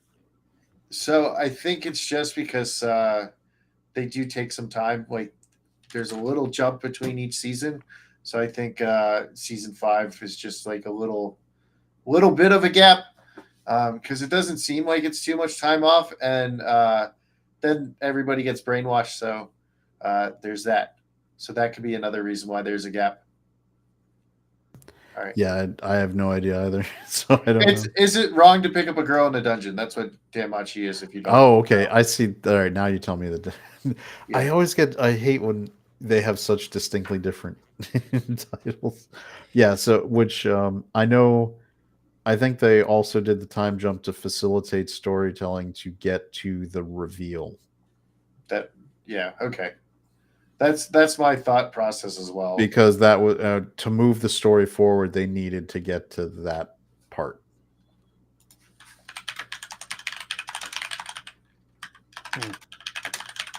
All right, back to your point. Sorry to interrupt. Oh no, I just don't think. I think those are great shows, and with ReZero just absolutely dropping fantastic season 3 so far. Yeah. As far as like we're talking about things that can like help people, like ReZero was pretty much that for me, because I did a video on it on my channel about how it was basically like the outside perspective on some of my own like mental problems I was going through at the time when I watched it. And so like just like letting certain things get to you and drive you away from a series like a title or maybe a specific scene, I feel like can really it is doing doing it a bit of an injustice towards that. And yeah, season 3 has been fantastic. If not for I'm Don Did on episode 7, that speech probably would have been my favorite episode of the whole year. Yeah, and I know that some people get hung up on because season 2 was a different was it such a was I guess considered a change, but I don't think they appreciated how foundational what was done in season 2 is going to be for everything that comes later, right? Because season 1 was so well paced with, the action, the return, like the first 6 7 episodes where you've just got some epic return by death trauma. Then you get to the white whale arc, then you get to the end face off with the witches cult and beetle guys. um yeah, so season 2 seemed like a pretty big change up when they did the witches trials and they were being real slow and methodical, but it went into Amelia's trauma, and it really revealed Natsuki Subaru's trauma, like going back, and where especially I don't understand why people aren't emotionally moved when he had that whole episode back with his, even though they're not his With real his parents, Parent with and his child, with that his yeah, yeah, it's that whole thing was just like That's my favorite episode. I lost my mom going around 13 years ago when she was much younger than she should have been gone. And seeing so those kinds of episodes, like where it's talking to parents who are gone, hit me harder. And for me, that was like so well done, just going over like, and it's so revealing for his personality and who he was when he mhm. first got to that world, to show like what, because I get this a lot, like my co-host on the other show, he didn't like ReZero because he said Subaru was such an a-hole, like he's so like, you've got on, I was like, to have growth you have to have bad traits, right? Like you can't, Yeah, if you're it's Reinhardt and you just have everything perfect about you, like there's no growth, right? well, maybe everything perfect. We're Yeah, gonna see well, some stuff here soon. now we Season find out, 3 like, just showed something. Yeah, yeah, now that's we correct. find out, we're going to get to the flashback about what happened to his grandmother, and Yep. yeah, which, Um, man, no one in ReZero ever has an untouched happy life. It's just sad. Like, yes. But yeah, like Parent and Child was a brilliant episode, but the one that like really like got to me was The Sounds That Make You Want to Cry. And that's basically the like episode where Subaru comes to like reckon with the fact that his life actually has value to people around him. Mhm. Like the idea that like maybe I can do more than just repeatedly die over and over again for everyone, and I should be concerned about trying to live every second I can rather than just make myself a martyr. yeah, and the idea that even the Witch of Envy is like, please don't keep killing yourself. It hurts me to see you go through such pain. Like Mhm. it's weird.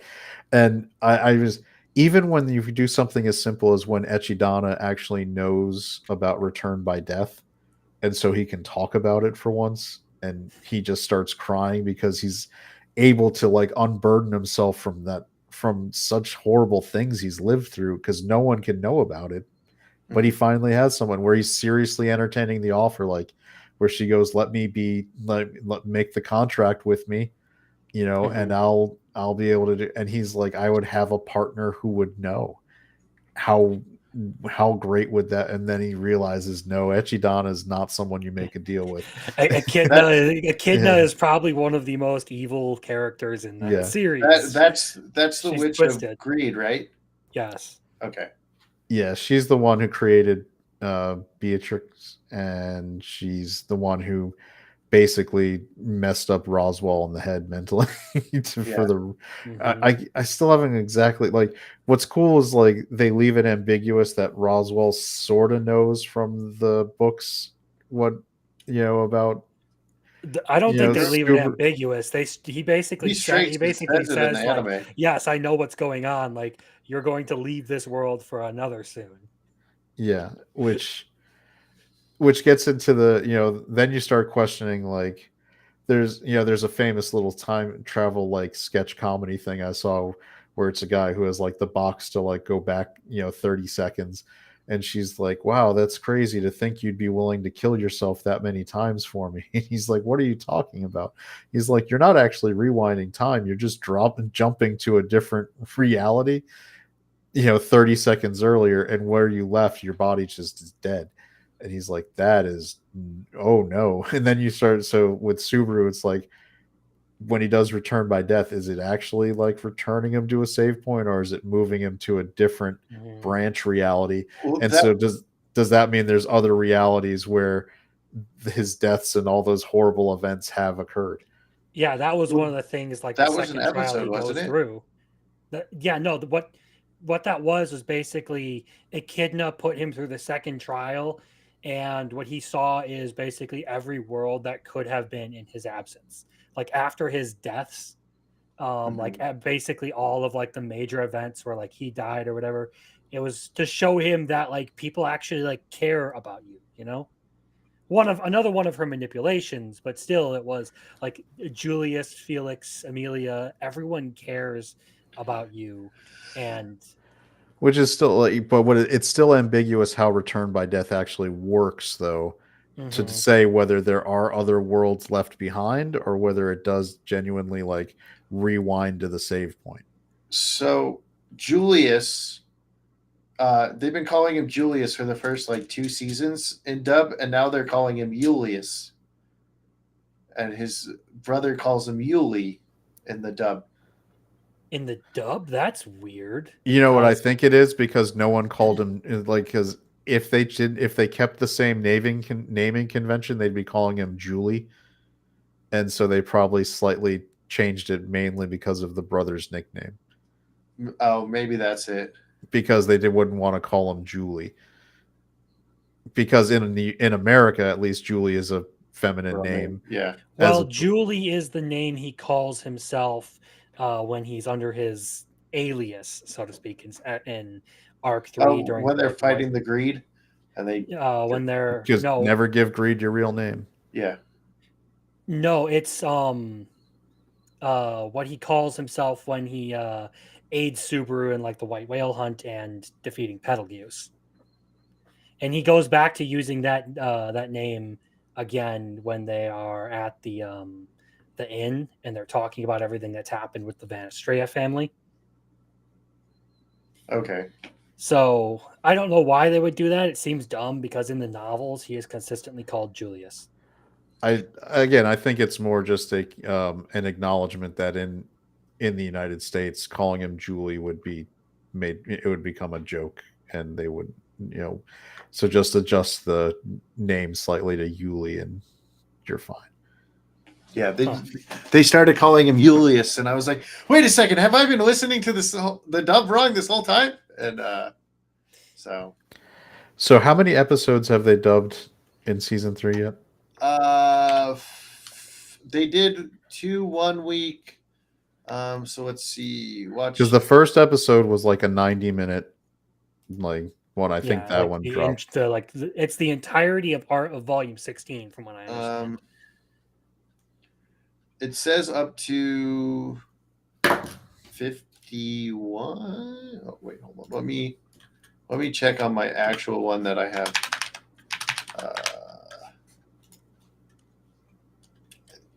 It's like 2 below where it's at right now, I think. ReZero in another life. The first season 3, episode 55. So 1, 2, 3, 4, 5. So I don't have Conditions of the Night and the Newest Heroes and the Most Ancient. So I haven't got his speech yet. Yeah, the Newest Heroes and the Most Ancient Heroes is fantastic episode. It's basically the episode I last saw. He was asking Amelia if she was a virgin, and she's like, "What's that?" Yep. Man, that dude's weird. I want him to die. Like, oh, I want him to die the most brutal death. So I'm hoping it comes. I mean, I'm gonna spoiler. You're gonna feel that way about every single Sin Archbishop. No, actually, I like Wrath. I don't want her to die. I think hers is cool. I'm cool with her. She can stay. Um, Really?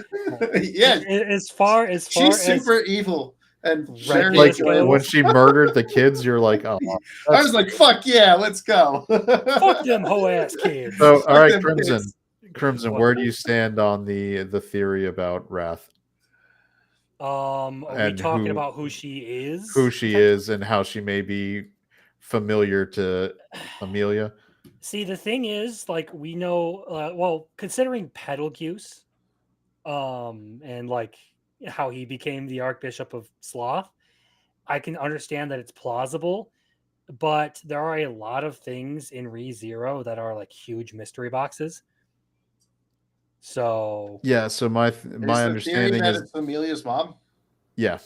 yeah, pretty Well, much. her adopted mom. They have the same Yeah. color hair, I believe it. And she's got the amethyst eyes. Well, that and like, and she's got elf ears too. yeah, she's an elf, silver hair. And she But goes by by Romany Conti as her name because she's fanatically obsessed with Betelgeuse, just like Fortuna was considers in love with herself her Betelgeuse. wife. Yeah, his wife. And the theory is that I think was it Vainglory? Who was the one who Pandora, the Witch of Pandora? Vainglory. Yeah, that Pandora used her reality warping powers to basically unkill her. Yeah, my suspicion is that Pandora basically hijacked the entire witches cult. They weren't originally like fanatical worshippers who wanted to set the witch free. I feel like they were potentially a group that was like trying to keep the whole sealing of Satella intact. And then That's the impression you would get from the way Betelgeuse was, yeah, in the that's flashback. kind of my thing is like he's part of the witches cult even before becoming an archbishop. And he kind of like refers to like the others as like we don't want to deal with them. We're going to keep this little thing secret. And then Regulus and Pandora show up in Eleanor Forest, and everything goes sideways. So my suspicion is that Pandora is going to be the final antagonist for the series, and she's been manipulating just about everything that's been happening in this story so far. Which makes sense in the fact that he only, if you buy into that, because he was very reluctant to use the witch factor, but he felt like it was his desperate last measure to save Amelia and Fortuna. Mm-hmm. So, that maybe the archbishops of the good witches cult were protecting those and were the guardians of the witch factors to keep them from falling into the wrong hands. And he had it on him. Yeah, because authorities are ridiculously powerful abilities. And they clearly corrupt you. Like Mm-hmm. to use, except for Subaru, who can take the authorities and make them his own. Well, that's the thing is Betelgeuse's authority does actually destroy his soul when he uses it. Is that why he's only manifesting one hand? That's why he refuses to use it most often, is because it actually deals damage to him as he uses it. And his version of it, because he's not technically compatible with it, is not quite as powerful. But yeah, that would make sense. And another like supporting part of this is basically like some things we're going to see regarding certain backstories and stuff here in the season 3 lead me to believe that a lot of this is basically Pandora's manipulations. Biggles over here, like, I'm anime only, especially dubbed anime only. Yeah, So That's why I'm trying to keep it as vague Yeah. as possible because he's I'm familiar like- with Pandora if he's watched the anime. yeah, I'm like, I gotta remember which one that is, though. she showed up in the OVA where it was it Frozen Bond? No, No, she shows up in was Amelia's backstory. Amelia's backstory. Which Oh, okay, that one. Okay. What was the name of that one? It was I don't remember, but I watched it. not the Frozen. All right, so Frozen Bonds. Frozen Bonds is technically like her backstory, but I'm talking about like the witch's trial part of the backstory, where like Amelia like has to deal with her past and all that. Yeah, in season 2, Pandora shows up. Then she shows up, and is basically the whole reason that Amelia was frozen in ice in the first place. Okay, that chick. Okay, yeah. So if it is her mom, then maybe I don't want her to. Or wait, I already said I didn't want her to die. But if it is her mom, then she could be like, maybe lose the power of wrath or whatever Yeah, whatever's controlling her. there's that's the thing in ReZero they haven't really addressed bringing back a Sin Archbishop, like trying to recover them back to who they were. So Mhm. far, all we know is from Pedo guys that if you kill the one and you have the ability to, you can take their authority from when they die. Mhm.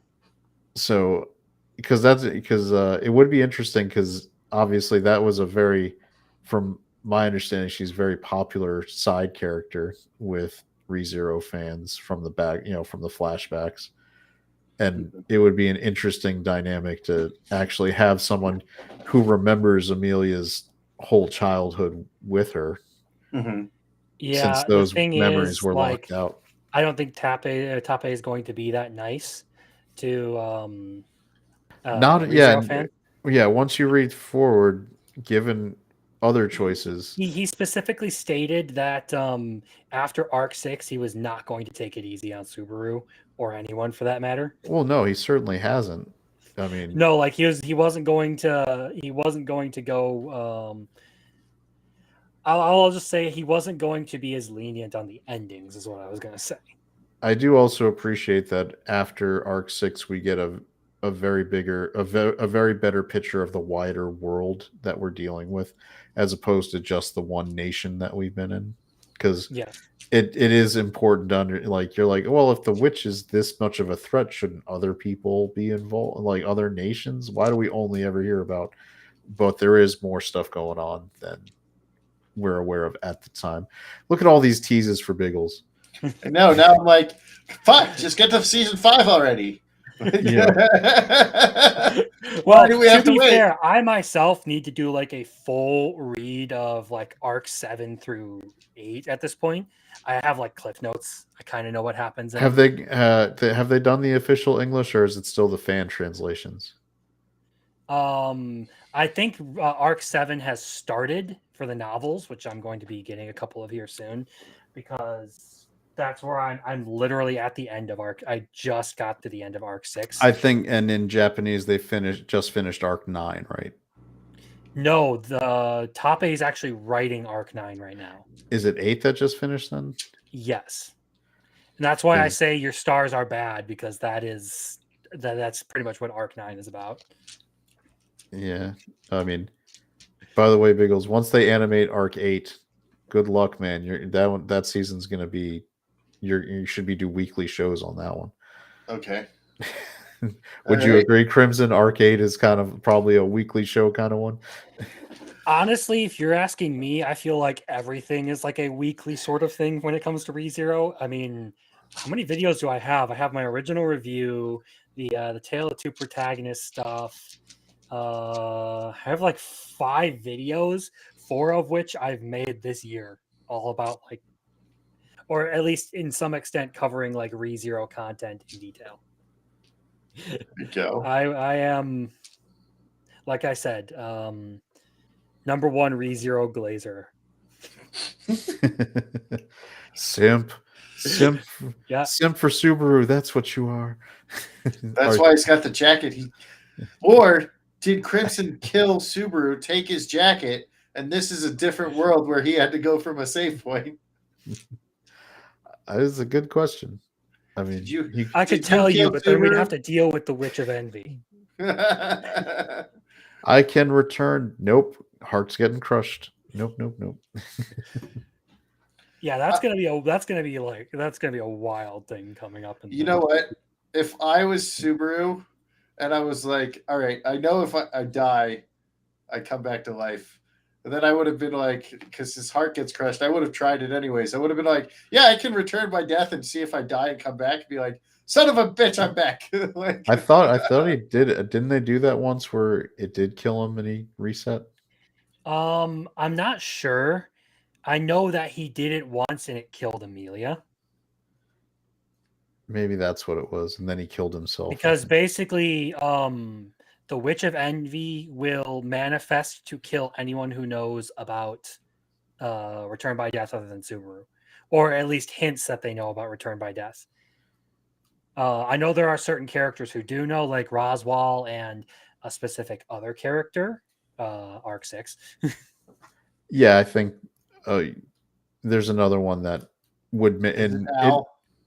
no, it makes sense that the other person who knows would know. But yeah, as long as there isn't some special condition protecting them, or they just find out on their own and Subaru doesn't tell them, nothing happens. But if the witch becomes aware that somebody knows about Return by Death, it causes a whole lot of problems. You see, Roswell falls in, I think, the special condition because of his whole backstory with The Witch of Echidna. Greed. Well, Yeah. also that world where he revealed that he knew ceased to exist technically. Yeah. Or What- Subaru used Return by Death, and that was basically negated. So you never even see what happens when. One of it was another YouTuber who was pointing this out, but I hadn't thought about it before. But how, like, when Subaru's running into all these people in season 3, and how like respectful they are for him, it's because of what happened to Rem, like with people like having that memory wiped out and the way it gets overwritten. To these people, Subaru like soloed the white whale. Subaru soloed like all this stuff was just him on his own doing it. So it like when Julius is looking at him is like, you said you were a knight, man. You proved it. You soloed. You did that. You did that crazy shit, and then you came and beat a Well, Sin even then, Archbishop he on was you. like solely responsible for organizing the entire effort that ended up taking it down, like the coalition between Anastasia and Khrushchev's forces. Mm-hmm. Yep. So So it's like, yeah, there's a lot of things going there, but yeah, that is one aspect of it, I guess, that seems to get overlooked. Is I'm sorry, Biggles. We hijacked this into a Hey, ReZero no, dude, appreciation I, stream. I I am glad to find we someone who were matches my freak when it comes to we ReZero. we So were going to re-zero it up afterwards, but we are going to call it now, you guys. It is my bedtime because I go to bed fucking early as fuck. So I'm going to bed. Thank you all for being here on Rumble. Thank you all for being here on YouTube. Thank you guys for being here. Anytime you want to come on a Monday, let me know. Unless I have like a specific guest that we're not talking about anime, you guys are always welcome on. And I think maybe next week I'll have Drunk 3PO on and we're just talking about his book. So Nice. it might even be this week sometimes. But anytime we're talking anime, feel free to come on Monday. You guys have a open invite anytime you want. And if you have an anime that I need to watch and we need to talk about, let me know and I'll try to watch it that week and then we can watch it on Monday. Don't give me an anime like Fairy Tail and tell me you have 3 days to watch all of Fairy Tail and be like, took me a month to watch that son of a bitch. you got 5 hours to watch the entirety of One Piece. Go. Oh yeah, I'm not watching One Piece at all. That's too many fucking episodes for me. But thank you everybody for being here. I'll see you next time. Thank you for being here, guys. And I don't even know if I have an outro on this channel or on this free stream.